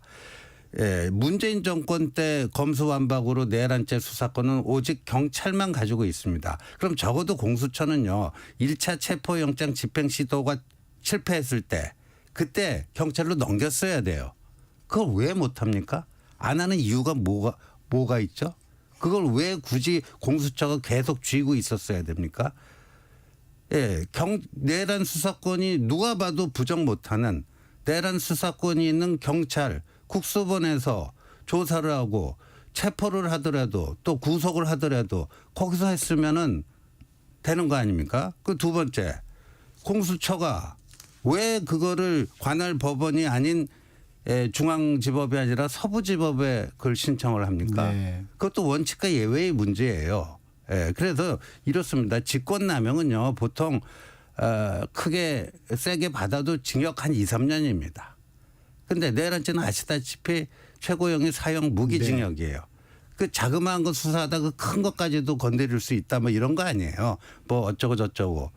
그러니까 법적으로 그 법관들의 어떤 그 사고 속에서 그런 게 가능하다고 일부 법관들이 판단했다 할지라도 지금 법원 내부에 논쟁이 있듯이 그게 법원 전체의 통일된 의견이라고 보기도 힘들단 말이에요. 이럴 때일수록 예외가 아니라 원칙을 지키면서 갔으면 이걸로 인한 사회적 논쟁이라든가 국론 분열은 그나마 좀 최소화하면서 갈 수 있지 않았는가. 거기에 대해서 저는 이거는 굉장히 잘못된 것이었다. 뭐 이미 물은 엎질러졌지만요. 그렇게 봅니다. 김영주 의원님, 네. 여기 지금 재판 과정의 문제도 조금 지적을 해주셨는데 재판 과정에서 계속 그 절차적 정당성이 문제가 되면 증거 채택이나 이런 부분에서 지금 현재 증언은 상반되는 경우가 많습니다. 그러면 지금 검찰 입장에서는 직접 조사도 못한 상황에서 공소 유지가 좀 가능할까요? 저는 문제 없다고 보는데요. 예. 그것은 우선 첫째 우리나라가 자유신중주의라고 하는 모든 뭡니까 입증할 수 있는 자료를 지사 선택할 수 있는 그런 개별 판사 물론 뭐 1인 판사제도 있고 뭐 여러 사람이 같이 하는 부분도 있습니다만은 그런 원리 속에 있기 때문입니다. 전적으로 판사의 판단이 있기 때문에 결과적으로 재심을 선택하는 것도 다른 결과를 예상하기 때문에 하는 거 아닙니까? 그거는 일상적인 일이라고 보여집니다. 그게 무슨 우파와 좌파의 문제가 아니다라고 하는 부분이고 오히려 만약에 오히려 저는 그런 의미라면 신지호 의원의 논리라면 그 윤 대통령 측의 재판 전략이 잘못돼 있어요. 대법원까지 가서 뒤집을 생각이면 중간에 계속적으로 이렇게 딴지를 안 걸었으라 해요. 이 딴지를 그런 것 자체가 정당성을 더 확보시켜 준 겁니다. 부실한 말하자면 공수처의 혹은 서부지법의 문제에 대하여 계속 체크를 했잖아요. 체크를 했는데 그러면 아무리 대법이라 하더라도 하부 법원에서 결정낸 부분을 다 뒤집을 수 있습니까? 그게 쉽지 않을 거라고 봅니다. 만약 그런 과정이 없이 쭉 왔다면 절차적 정당성에 대해서 뒤집을 수 있었는데 결과적으로 서부지법이든 여러 차례든 실제적으로 체크한 부분에 대해서 법원 행정처와 법원이 손을 들어준 확실하게 결론을 낸 부분이 있기 때문에 상급심이라도 하급심의 법률적 결과들을 뒤집는다 저는 쉽지 않다고 봅니다. 부총장님, 지금 김영주 의원께서 말씀하신 법원 스스로가 법원의 하급심의 판단을 뒤집는 것에 대한 어려움 이 부분은 좀 어떻게 보십니까? 아까 문제점도 좀 그건 뭐 지적해 주셨는데. 케이스 바이 케이스 아니겠습니까? 네. 뭐 1심에서 유죄 판결 났던 게 2심에서 무죄로 바뀌는 경우가 왕왕 있고요. 그다음에 뭐 이재명 대표 그 2021년인가요? 뭐 친형 그 정신병원에 강제 입원시킨 적 없다. 그게 이제 고법에서는 벌금 300만 원으로 정치 못하게 되는 거였는데 대법원에서 뭐 권순일 당시 대법관이 주도해서 무죄 취집 파기환송도 하고 예 그렇습니다. 그러니까 뭐 그거는 케이스 바이 케이스지. 네. 그거는 개별 재판의 경우는 그럴 수 있죠. 그런데 네. 이건 적부심이라면 네. 적절하냐 안 하는 걸 심각하게 고민해서 판단한 것을 적절하지 않았다라고 뒤집는 게 쉽지 않을 것이다. 네, 헌재 입장에 대한 문제 좀 넘어가 보겠습니다. 좀 이례적으로 보였는데요. 김용현 전 국방장관 변호인단이 문영배 헌법재판소장 대행을 직권남용 혐의로 중앙지검에 고발할 방침을 얘기했어요. 헌재에서 23일 그때 증인으로 참석을 했었는데 김 전 장관이 증언을 거부하자 문 대행이 그럴 경우에는 증언의 신빙성을 낮게 평가합니다. 이런 얘기를 했어요. 이게 재판상 불이익을 고지했다는 게 이유인데 이건 좀 어떻게 보셨어요? 그거 가지고 저 헌법재판관을 고발한다. 네. 그게 그 본인들이 변호하고 있는 김영현 전 장관에게 플러스인지 마이너스인지 저는 오히려 마이너스가 될 가능성이 네. 높다라고 보거든요. 네. 그러니까 그때 그 상황이 왜 발생을 했죠? 김영현 전 장관이 증인으로 증언을? 나왔는데 네. 윤석열 대통령 측의 그 신문에 대해서는 아주 성실하게 적극적으로 임하면서 반대로 이제 국회 측에 이제 소추인단의 그 질문에는 답하지 않겠다. 그렇죠. 이렇게 선택적으로 증언을 하겠다라는 거 아닙니까? 그렇다면은 누가 봐도 그렇게 의심할 수가 있는 거죠. 그리고 그게 이제 문영배 헌법재판관의 뭐 정치 성향이 뭐 진보 쪽이다.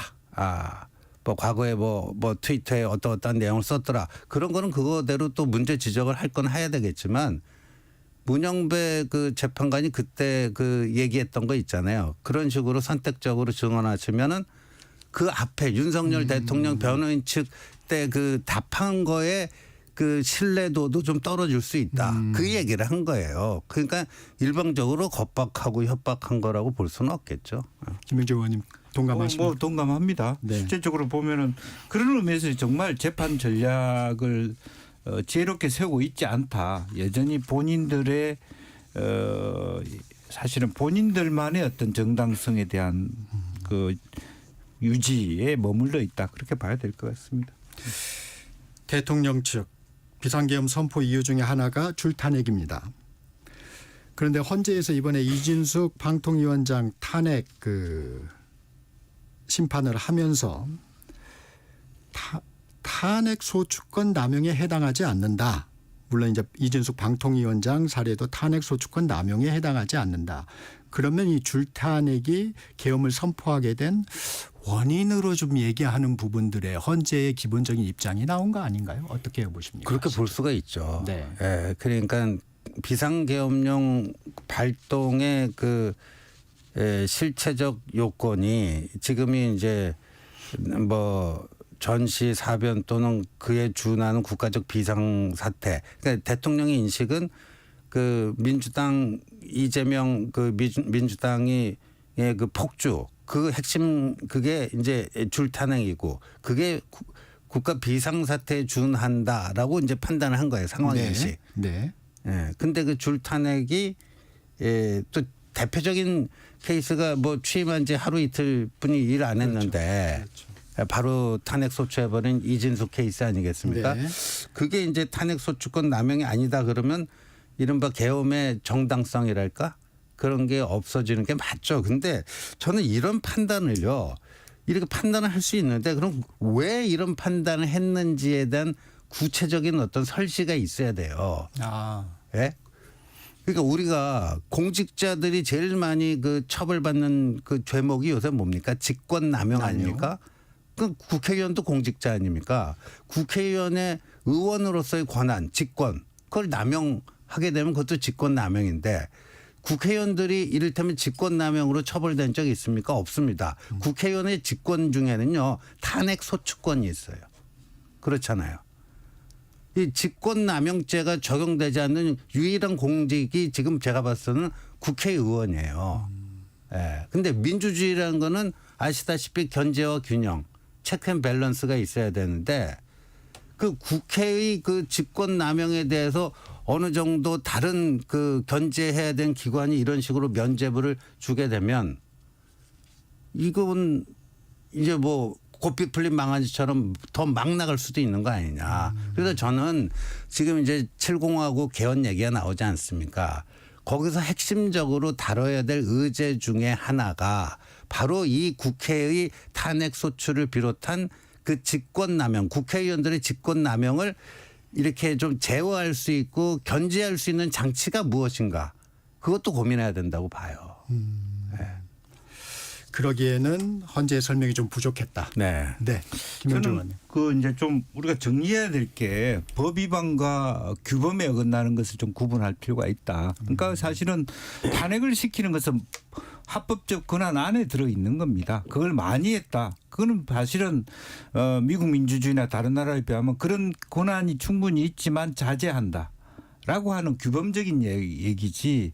그런 규범을 많이 한다라고 하는 게 직권남용일 수는 없다. 저는 그렇게 보면 그걸 정확하게 구분해냈다고 봅니다. 헌재가 자기 권한 안에서 행사하는 거고 투표해서 결의한 부분에 대하여 그것을 어떻게 직권남용? 예를 들면 어떤 우리가 뭐 법을 지나치게 많이 개정한다.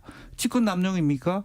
그렇지 않지 않습니까? 사실은 저는 오히려 국회가 법을 지나치게 많이 이 각각 경쟁적으로 함으로써 정말 통과돼야 될 법이 통과되지 못하고 당기는 경우들이 사실은 많이 있다고 보는데 그런 의미에서 헌재는 그걸 직권남용으로 보기보다는 사실은 규범적인 영역에 속한다라고 정확하게 구분해 줬다 그렇게 봅니다.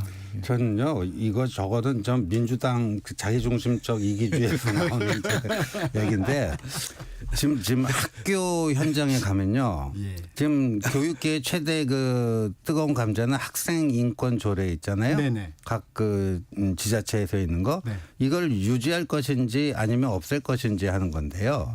제가 이제 최근에 몇 개 들은 저기는요.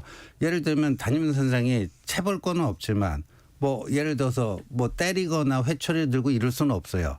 그러나 어느 정도 이제 벌을 줄 수는 있잖아요. 예. 체벌이 아닌. 그 예를 들어서 뭐 조금 뭐 수업 시간에 하도 떠들고 그러면 너 좀 나가 있어. 퇴장을 시킨다거나. 네. 예. 근데요. 최근에는 어떤지 아십니까? 이 채점을 하는데 저희 그 유년 시절에 학창 시절에는 이제 그 담임 선생님이나 선생님들이 이제 빨간색 색연필을 가지고 맞았으면 동그라미 치고 틀렸으면 이 사선으로 줄을 하나 긋잖아요. 사선으로. 그렇죠. 사선으로 줄을 하나 긋는데 최근에 그 사선으로 줄을 걷다 해서 그거를 학생이 보는 앞에서 그 빨간색 연필로 사선을 걷다 해서 그게 학생의 인격을 그 침해했다 해서 문제가 된 케이스가 있어요. 네. 예. 근데 이거는 뭐 너 하도 수업에서 막 방해하고 떠들고 그러니까 한 너 30분만 나갔다가 예. 와. 그 정도도 아니잖아요. 네, 본론으로 빨리 돌아오시죠. 그러니까 이 민주당이 29번이나 줄 탄핵을 했는데 하나라도 지금 제대로 된 게 있어요. 그리고 최근에는 자기들이 왜 탄핵했는지 탄핵 사유조차도 제대로 못 밝히는 그러니까 케이스가 저는 오히려 많잖아요. 이준석 그게 그래서 그런 것들은요. 그 민주당의 뭐 규범이라고 하는데 그건 어느 정도 양심이 살아있을 때 통하는 얘기고요. 이런 식의 그 권한 남용에 대해서는 법적인 그 제재 장치가 저는 있어야 된다고 보는 거죠. 김영주 의원님 짧게 네, 발언하시고 그것은 뭐 넘어가겠습니다. 민주당이 정치적으로 네. 책임질 부분이고요. 그래서 그런 줄탄핵의 결과가 이와 같은 최근의 여론조사의 부분 뭐 그런 얘기하겠습니다만은 그렇게 부메랑으로 당하고 있는 겁니다. 그거는 네. 정치적인 문제라고 봅니다. 지금부터 여론조사 결과를 좀 면밀히 분석해 보겠습니다. 앞으로 얘기할 여론조사 개요 먼저 소개해드리고 시작하겠습니다. 한국갤럽이 지난 21일에서 23일 성인 1000명에게 전화 면접으로 진행한 여론조사, 엠브레인 퍼블릭, 케이스테르 리서치, 코리아 리서치, 한국 리서치가 지난 20일에서 22일 성인 1000명의 전화 면접으로 진행한 전국 지표조사, YTN이 여론조사기관 엠브레인 퍼블릭에 의뢰해서 지난 22일부터 이틀 동안 전국 유권자 1,003명을 대상으로 전화 면접 방식으로 진행된 여론조사를 언급하겠습니다. 위 여론조사와 관련된 자세한 사항은 중앙선거 여론조사심의위원회 홈페이지를 참조하면 됩니다. 먼저 정당 지지율 여쭤보겠습니다. 이 여론조사들을 보면 국민의힘과 더불어민주당의 지지율이 접전을 벌이고 있습니다. 왜 이 같은 상황이 좀 발생했을까요? 먼저 김영주 의원님 먼저 말씀 주시죠. 뭐 지난번 이제 박근혜 대통령 탄핵 시기와 비교해 보시는 분들이 많더라고. 그때는 일방적으로 사실은 야권이 그때 당시는 불리했는데 지금 왜 다른가 박빙인가라는 부분이고 지금은 어쨌든 윤 대통령께서 본인의 정당성을 확보하면서 버티고 있다라고 하는 이제 그리고 또 상대적으로 이재명 대표에 대해서 비호감도가 높다. 그리고 이제는 지난번의 경험치에 의해서 특히 이제 여권에서 다시 탄핵되면 사실은 국민의힘도 해체되고 정권도 뺏긴다라고 하는 위기의식이 경험적으로 있는 것 같습니다. 그런데 경험적인 어떤 공유가 힘을 발휘하고 있다. 라는 거고요.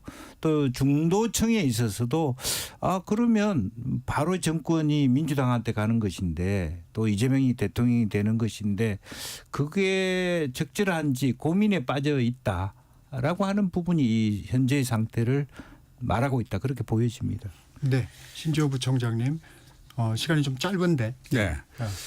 저는 지금 그 민주당이 압도적으로 우위를 유지해야 되는데 그 자책골이라고 봐요. 작년 10월 27일 한덕수 국무총리 탄핵을 시켜서 결국 그거를 지금 이런 여론조사로 부메랑으로 좀 맞고 있는 게 아니냐 이렇게 봅니다. 조금 미비한 부분은 잠시 후 이어지는 3부에서 계속하기로 하겠습니다. 네, 정책시사 2부 여기서 마치고요. 잠시 후 토론 이어가겠습니다.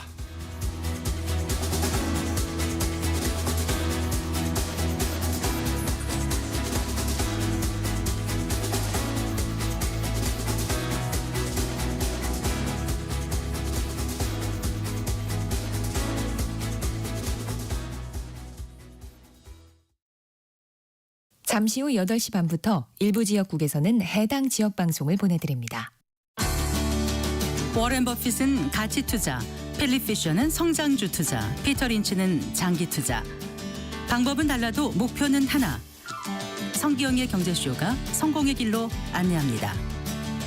깊이 있게, 명쾌하게, 지금 이 시대 경제에 관한 모든 것을 알려드립니다. 평일 오후 4시 5분 성기영의 경제쇼와 함께하십시오.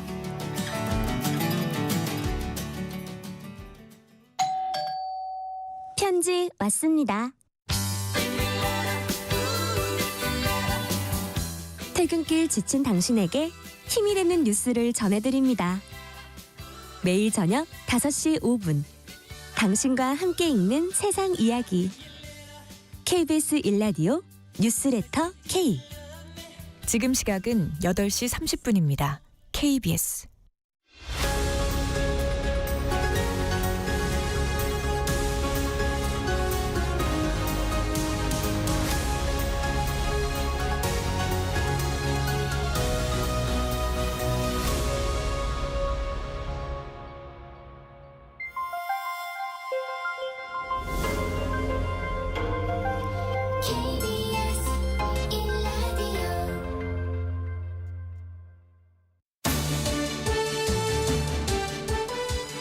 정치 토론 이어가겠습니다. 신지호 전 국민의힘 전략기획부총장, 김영주 전 민주당 의원 함께 해주시고 계십니다. 네, 정당 지지율에 대한 여야 입장도 한번 점검하고 가겠습니다. 유승민 전 국민의힘 의원이 저희 프로그램에 나와서 이 정당 지지율이 접전을 벌이는 것, 이게 이제 국민의힘을 변모시키는 데는 독약이다 이렇게 지적을 하셨는데 신지호 부총장님 동의하시나요? 그런 측면이 있습니다. 지금 이제 최근에 반전된 여론조사 결과를 두고요. 제가 파악하기로는 저희 당 내에서도 두 가지 기류가 있습니다. 유승민 전 의원처럼 이렇게 걱정하는 이게 오히려 쇄신을 막아갖고 이게 독약이 될 수 있다. 그런 게 있나 하면은 이거 괜찮네. 이대로 쭉 가도 괜찮겠네. 해볼만 하겠네. 이게 일시적 현상 아니네. 상당히 견고한 흐름으로 지금 나타나고 있네. 그 두 가지가 있습니다. 김영주 의원님. 네. 민주당은 여론조사 결과를 놓고 보수 과표 지배에 의한 착시다 이렇게 평가절해 왔는데 이 부분 어떻게 좀 보십니까? 사실은 그런 부분들이 여야 모두가 있는 거죠. 지금 그동안에 우리가 한국 정치가 일반적인 중도층이라든지 정치 무관심층은 여론조사에 대해서 좀 적극적으로 오랫동안 전화를 받지 않지 않습니까? 이번 특히 오늘 우리가 다루는 여론조사는 전화 면접조사인데 상당히 많은 시간이 걸리는 부분인데 그걸 끝까지 받아내는 것은 사실 일정한 가표집이 있다고 봐야 되겠죠. 그러니까 특히 최근에는 특히 국민의힘 지지자들이 조금 더 적극적으로 전화를 받고 있다. 우리가 그런 인상을 그리고 우리가 거부하기는 어렵습니다. 다만 그것이 잘못됐다 말하기는 어려웠어요. 어렵습니다. 왜냐하면 그전에 여론조사는 확 다시 또 민주당이 우위했다가 국민의힘이 우위했다가 다시 정상적으로 돌아오는 것이 지금 현재 최근 여론조사인데요. 최근 여론조사에는 다시 정상적인 민주당이 우위에 있고 현재 계엄 이후의 전국에 대해서 일반 중도층이 어떻게 보는가가 그대로 나와 있거든요. 그래서 오히려 민주당도 이와 같은 그 여론조사에 대해서 이러쿵저러쿵 얘기를 안 하는 게 차라리 낫겠다. 뭐 그런 생각을 갖게 됩니다. 근데 그거 과표집으로 얘기하자면요. 제가 봤을 때는 12월 4일 비상계엄부터요. 12월 27일 한덕수 국무총리 탄핵까지는 이른바 진보 과표집이었어요. 근데 그 이후로는 보수 과표집이 나타난 거예요. 그러니까 과표집으로 설명하자면 그런 거예요. 근데 민주당은 진보 과표집 시절에 그거에 대해서는 과표집이라는 표현은 안 써요. 자기들이 불리해지니까 보수 과표집이라는 걸 씁니다. 실제로 그 잡힌 샘플에 당신 그 이념 성향, 본인 이념 성향 그 물어보면 그런 그 통계가 읽혀집니다. 네, 그런 의견도 있으시군요. 주목할 부분은 아무래도 이제 중도층의 움직임입니다. 지금 김영주 의원께서도 말씀하셨지만 이 중도층이 좀 돌아오고 있다 뭐 이런 말씀도 하시고 하셨지만 갤럽 조사를 보니까요.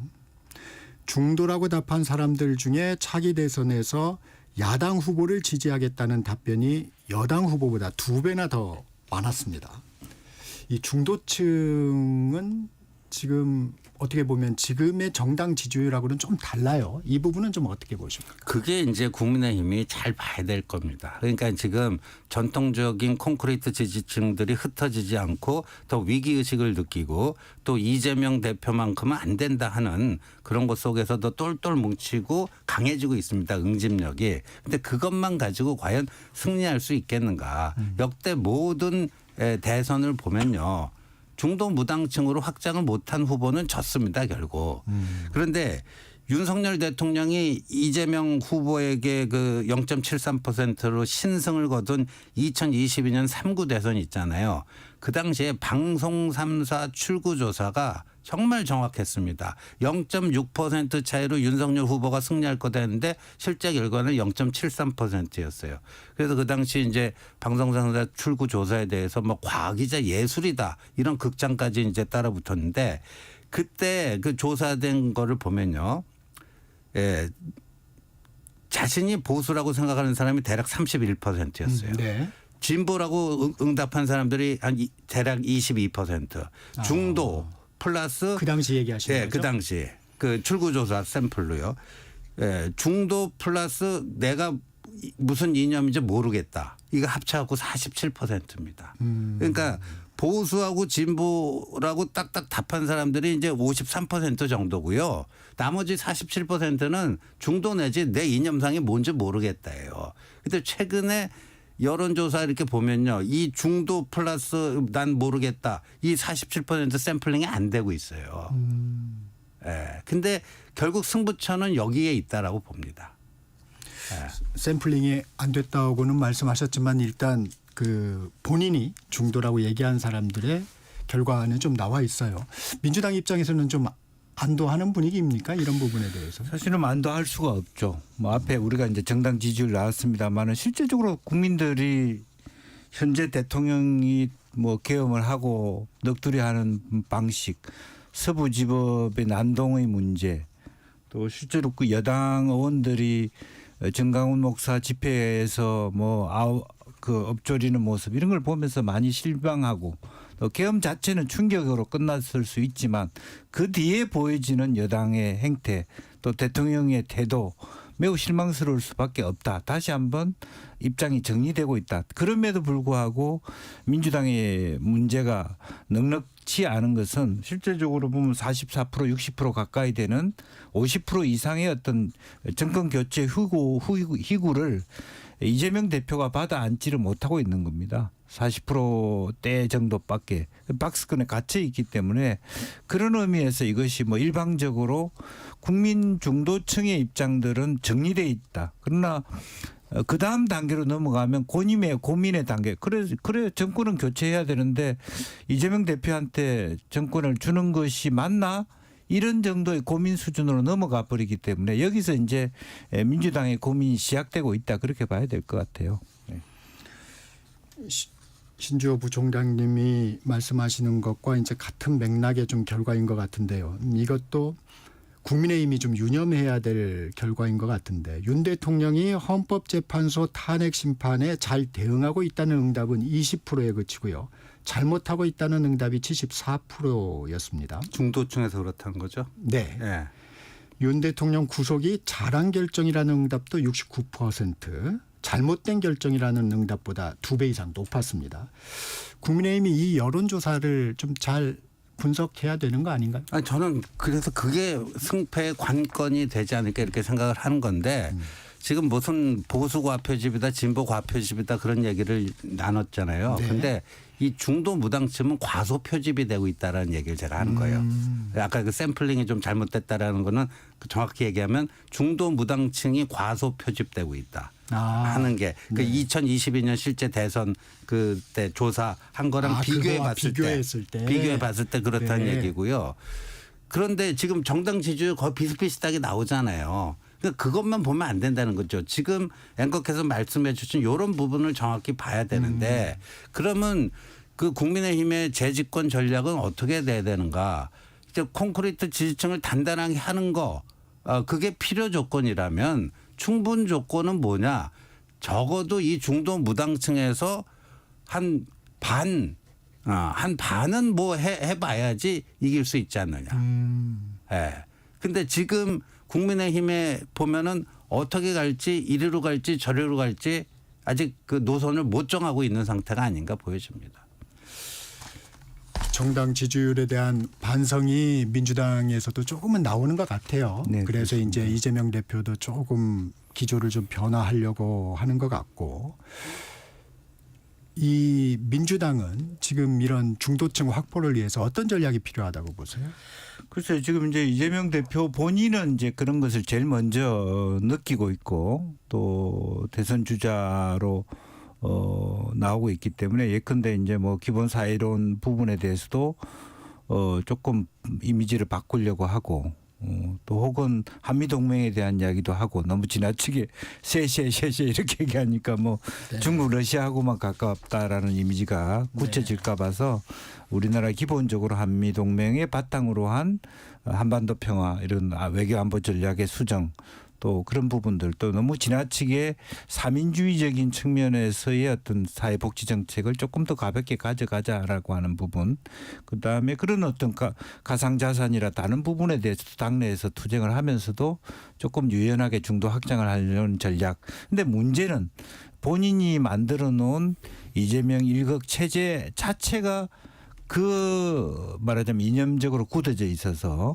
이재명 대표의 리더십에 뒷다리를 잡고 있는 형국이라서 상당히 오히려 당내에서 사실은 말하자면 비주류가 한 과거에 보면 15% 20% 있는 것이 훨씬 더 역동성이나 변화에 수월할 텐데 이도저도 못하는 부분 그리고 특히나 가장 중요한 거는 아무래도 국민들이 보더라도 사법 리스크를 극복하는 건데 그것은 본인이 컨트롤할 수 있는 사항이 아니지 않습니까? 그래서 만에 하나라도 선거법 2심에서 그야말로 당선 무효형이 생겼을 때 이 문제를 스스로 해결할 수 있는가 이것이 가장 큰 난점이다 그렇게 보여집니다. 근데 저는 중도 무당층 포섭에 있어서는 국민의힘이 훨씬 더 유리한 조건에 있다라고 봐요. 지금 일단 수치는 안 좋게 나오잖아요. 네. 근데 왜 그런 포텐셜 잠재력을 갖고 있다라고 보냐면 이재명 대표는 뭐 거의 일극화돼 갖고 거의 뭐 기정사실화 되고 있잖아요. 근데 이재명 대표 하면은 국민들이 기존에 가졌던 이미지가 있어요. 뭐 개딸의 극성스러움이라든가 그 좀 약간 좀 잔인한 측면이라든가 뭐 등등 해갖고요. 그러니까 암만 중도연 이미지 바꾸려고 탈색을 하려고 그래도요. 뭐 호박이 줄 긋는다고 수박 되느냐 이런 식의 평가가 나올 수가 있는 거예요. 네. 이재명 대표가 기존에 국민들 뇌리에 각인시켰던 자신의 이미지가 워낙 세기 때문에 쉽게 그게 탈색이 안 될 거라고 봐요. 근데 지금 국민의힘은요. 각종 여론조사 보면 이제 빅4가 거의 이제 나오지 않습니까? 요쪽 강성 보수 쪽에 이제 김문수, 홍준표가 있고요. 네. 온건 보수 쪽에 한동훈, 오세훈이 있는 겁니다. 근데 이 강성 보수 후보가 만약에 국민의힘의 대선 후보가 되면 중도 확장이 쉽지는 않아요. 쉽지 않아요. 그러나 이 한동훈이라든가 오세훈 이런 온건 보수가 만약에 후보로 되면요. 훨씬 더 중도 무당층의 소구력이 있습니다. 그래서 이재명 대표하고 만약에 그런 식으로 구도가 잡히게 되면 굉장히 더 유리할 수 있다라고 보는 거죠. 네, 지금 거의 이제 차기 대통령 적합도에 대한 부분을 말씀을 꺼내 주셨으니까 잠시 전하는 말씀 듣고 이 차기 대통령 적합도에 대한 여론조사 내용 살펴보겠습니다. 네, 전격시사 설 연휴 교통정보입니다. 설 연휴 나흘째인 오늘 전국 고속도로 차량 흐름은 아직까지는 크게 막히는 곳 없이 원활합니다. 오늘 고속도로 정체 귀성 방향은 오후 12시에서 1시 사이 가장 심하겠고요. 밤 8시 넘어서야 풀리겠습니다. 귀경 방향 정체는 오전 11시에서 12시 사이 가장 심하고요. 밤 10시 이후로 풀릴 예정입니다. 경부고속도로 서울 쪽입니다. 수원에서 기흥휴게소까지 막히고요. 동탄분기점에서 남차 부근까지 밀립니다. 서천 공주간고속도로 서천 쪽인데요. 부여분기점 1차로는 승용차 단독 사고 처리하고 있습니다. 영동고속도로 인천 방향 진부 1터널에서는 화물차 사고 나서 처리하고 있고요. 용인휴게소에서는 1차로에 승용차 있어서 처리하고 있습니다. 현재 서울 요금소에서 출발할 경우 부산까지는 6시간 정도, 광주까지는 5시간, 대전까지는 3시간, 강릉까지 2시간 30분 정도 걸리겠습니다. KBS 교통정보센터에서 정현정입니다. 대한민국 중심 채널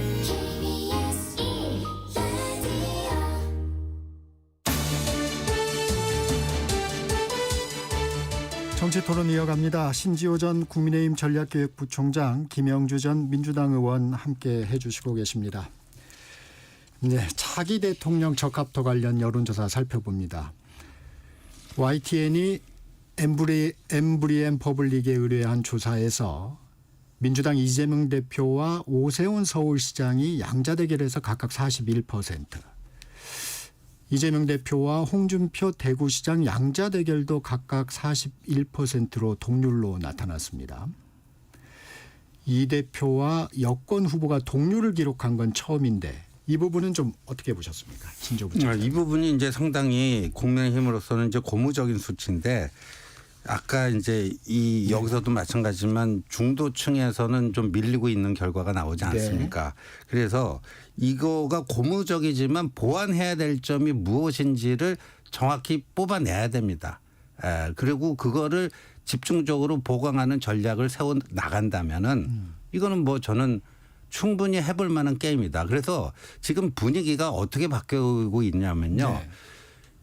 이재명 대표를 어떻게든지 조기 대선이 치러진다면 거기 못 나오게 해야 된다. 그러니까 사법 리스크 그 재판 절차 진행을 빨리빨리 신속하게 해서 못 나오게 해야 된다. 처음에는 그렇게들 많이 생각했어요. 아하. 그런데 요새는 네. 이재명이니까 해볼 만하다.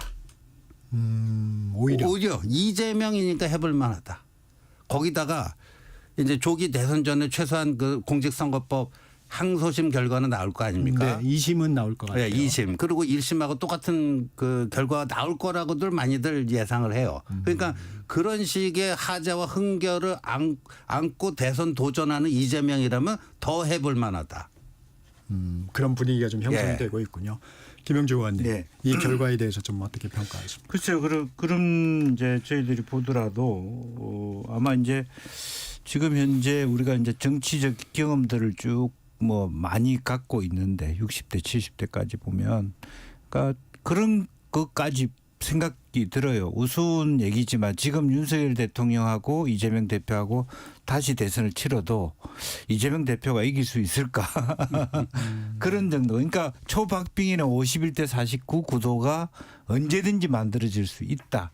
라고 하는 민주당 내부에서의 공포가 있을 수 있다는 거죠. 어쨌든 그 확정평은 사회적으로 좋은 건 아닙니다만 어쨌든 누가 되든 우리 편이 이겨야 된다는 그런 논리들이 많이 더 확장돼 왔다. 역사적 한국 정치사적으로 보면 그거는 지난번에 신지호 의원이 말씀하신 그 중도층의 포션이 줄어드는 경향이 있다라고 하는 부분이고요.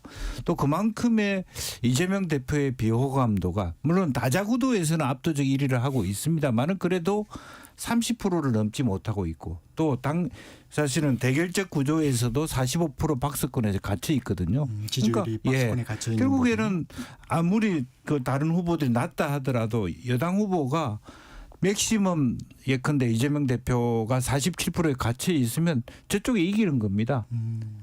지금 현재는 아무런 의미 없는 데이터가 된다고 봅니다. 그것이 민주당의 고민일 수밖에 없고 중도 확장성이 오히려 이재명 대표가 없기 때문에 정확하게 국민의힘도 그걸 파악하기 시작한 거거든요. 이재명 대표하고 해보면 결과적으로 이길 수 있다. 예컨대 미국 대선도 바이든 후보하고 물론 이번에 많이 차이가 났습니다만은 오히려 더 후보 교체하는 것이 더 약진할 수 있다는 그런 가능성들이 있는 거 아닙니까? 이번 미국 대선은 구도적으로 전혀 다른 어떤 내용들이 포함되어 있습니다만은 이제 그런 의미에서 지금 민주당의 고민은 이재명 대표가 현재 갇혀 있는 박스권을 탈출해서 더 50% 넘어갈 수 있는 후보인가라고 하는 것을 스스로 또 집단적으로 보여줘야 되는 상황이다. 따라서 이 데이터가 굉장히 민주당으로서는 먹구름이다. 그렇게밖에는 볼 수 없을 것 같습니다.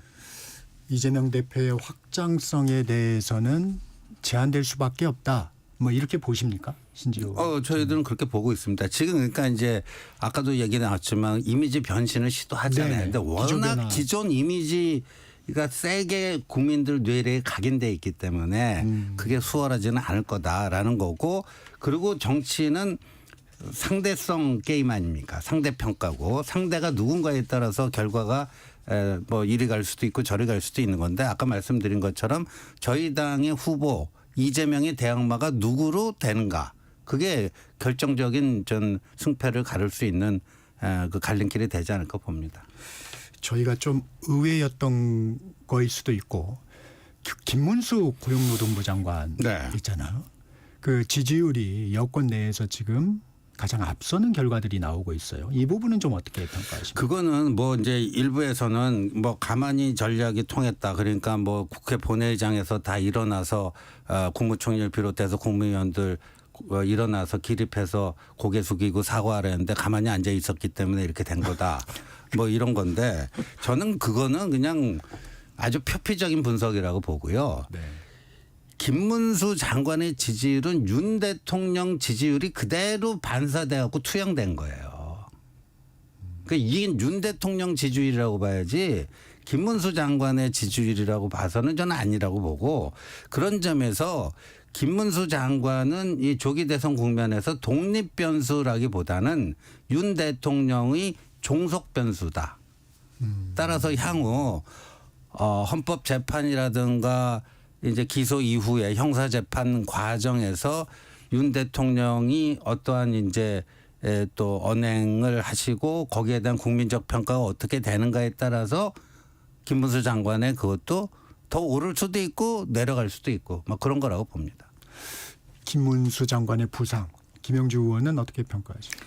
아니 방금 이제 그 해설을 해주셨는데 저는 딱 그게 고착화돼 있다고 봅니다. 그러니까 윤 대통령의 말하자면 그 극우조 그러니까 사실은 국민의힘과 자유통일당에 겹쳐 있는 맥시멈이 37% 정도다. 윤 대통령의 측면. 그러면 사실은 뭐 이재명 대표 입장에서는 제일 좋은 카드죠. 확장성이 없는 37%. 저는 그렇게 이해할 수밖에 없고 또 방금은 뭐 더 높아질 수도 있고 했는데 저는 그거는 동의할 수 더 높아질 수 없는 숫자다. 시간이 가면 갈수록. 지금 윤 대통령이나 뭐 변호인들이 뭐 대변하는 것이 국민들이 다 보고 있지 않습니까? 거짓말장이다 그런 느낌들을 확 받아요. 그리고 실제로 그런 최근에 윤 대통령의 지지율이 조금 다시 회복한 것에 대해서 고개 숙이는 그것이 마치 큰 힘이 될 것처럼 착각하는 그것에 대한 믿음 가지고는 이번 대선에 이길 수 없다. 아까 우리가 보다시피 중도층이 이 판서를 어떻게 보느냐라고 하는 것으로 보면 택도 없는 얘기다라고 보여지고요. 그러니까 국민의힘의 앞으로 향후 과제는 김문수 후보나 홍준표 후보가 아닌 후보로 뽑아낼 수 있느냐. 즉 지금 현재는 한동훈 대표가 제일 낮은데 당에서 거의 축출되듯이 된 한동훈 대표가 이번 계엄으로부터 가장 자유로운 그리고 중도 확장성이 높은데 그 부분이 실제적으로 당에서 대선 후보로 나왔을 때 후보가 될 가능성이 있느냐 이 문제. 역으로 보면 민주당에서는 이재명 대표가 아닌 사람이 더 좋은 사람이 나온다면 이제 가령 뭐 김부겸도 있을 수 있고 김동연도 있을 수 있고 심지어는 뭐 예컨대 임기 단축 개헌을 통해서 뭐 정세균 전 총리도 나올 수도 있다면 그 부분들이 훨씬 더 중도층에다 맥힐 수 있는 부분인데 그렇게 변화할 수 있느냐 민주당에서 그것이 각각 당내에서 가지는 고민이다 저는 그렇게 봅니다. 신지호 부총장. 네. 최근 비명계의 움직임은 어떻게 좀 보십니까? 비명계는 좀 이제 이 여론이 요동치니까 그 예상했던 것보다도 행보가 좀 더 빨라지고 그리고 확산 속도도 굉장히 빠른 것 같아요. 빠른 거. 파괴력이 있을 거라고 보세요. 워낙 이재명 대표의 일극 체제. 제가 뭐 민주당 내부 사정을 뭐 정확히는 모르니까 하는데 이제 멀찌감치 그냥 이렇게 관찰하고 있는 거로 봐서는. 이재명 대표가 약간의 허점을 보이거나 이런 또 이미지 변신을 하려는데 전혀 뭐 속된 말로 치가 안 맥히고 뭐 그렇게 되면은 그분들의 공간이 점점 커지지 않을까요? 그분들의 공간이 점점 커질 수밖에 없고 그다음에 이제 2월 수요일마다 그 선거법 재판이 4차례가 있습니다. 4차례가 거의 그냥 실시간 중계방송 되듯이 할 거예요. 그걸 보면서 민주당의 전통 지지자들이 이재명 점점 불안해지네. 뭐 이런 것들. 그래서 이재명 대표의 편이 아닌 것 같아요. 김영주 의원님. 네. 비명계의 움직임 좀 파괴력을 가질 수 있을까요? 어떻게 보십니까? 저는 이제 뭐 이중적으로 보는데요. 지금 자체로서는 파괴력을 가질 수는 없습니다. 스스로가 뭐 김부겸이든 뭐 김동연이든 열심히 돌아다닌다고 올라가지는 않을 겁니다. 다만 지금 현재는 어쨌든 그래도 민주당이 지지 기반 지역인 호남에서 그런 고민을 하고 있다. 호남의 여론조사나 이런 거 보면 조금 고민들이 있었다. 지난번 전당대회에서도 호남에서의 대응이라든지 그때는 또 조국 혁신당도 있었지 않습니까? 이제 그런 부분들이 잉태되어 있기 때문에 아무리 이재명 일극 체제라 하더라도 호남의 국회의원들이 영원한 말하자면 이재명 대표에 대한 충성을 보여줄 수는 없어요. 그 지역을 가보면. 그래서 정말 2심 재판 결과가 뭐 3월 초에 나왔고 그런 의미에서 실제로 말하자면 피선거권을 갖기 어렵다면 당연히 거기서는 바꾸려고 하지 않겠습니까? 대다수. 그러면 그런 데 대해서 동의하지 않기는 어렵다라고 보고 아마 그런 노력, 그런 고민이 제가 확인한 바로는 시작됐다고 저는 느껴져요. 특히 호남 민주당 원로들 사이에서. 이제 그런 부분들이 의외로 커지면 그다음에 그러면 우리 선택을 그러면 김부겸한테 집중할 거냐 혹은 뭐 김동연한테 그거는 또 그다음 문제라고 보여집니다. 이게 그분들이 개헌을 매개로 좀 돌파구를 찾을 가능성은? 그런 부분도 있죠. 지금 헌정회 통해서 여야 원로들이 그런 걸 임기 단축 개헌 논의를 하고 있습니다. 그런 부분에 대해서도 이재명 대표는 좀 불리한 게 지금 현재 개헌에 대해서는 이재명 대표는 일단 노하는 입장이기 때문에 그런 의미에서의 원로들하고의 충돌이 또 한 번의 이재명 대표의 고민이 될 거라고 보여집니다. 네, 오늘은 여기까지 듣겠습니다.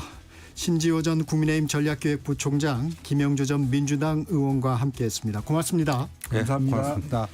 1월 28일 화요일 정격시사 오늘은 여기까지입니다. 진행의 정창준이었고요. 내일 설날 아침에 돌아오겠습니다. 여러분 감사합니다.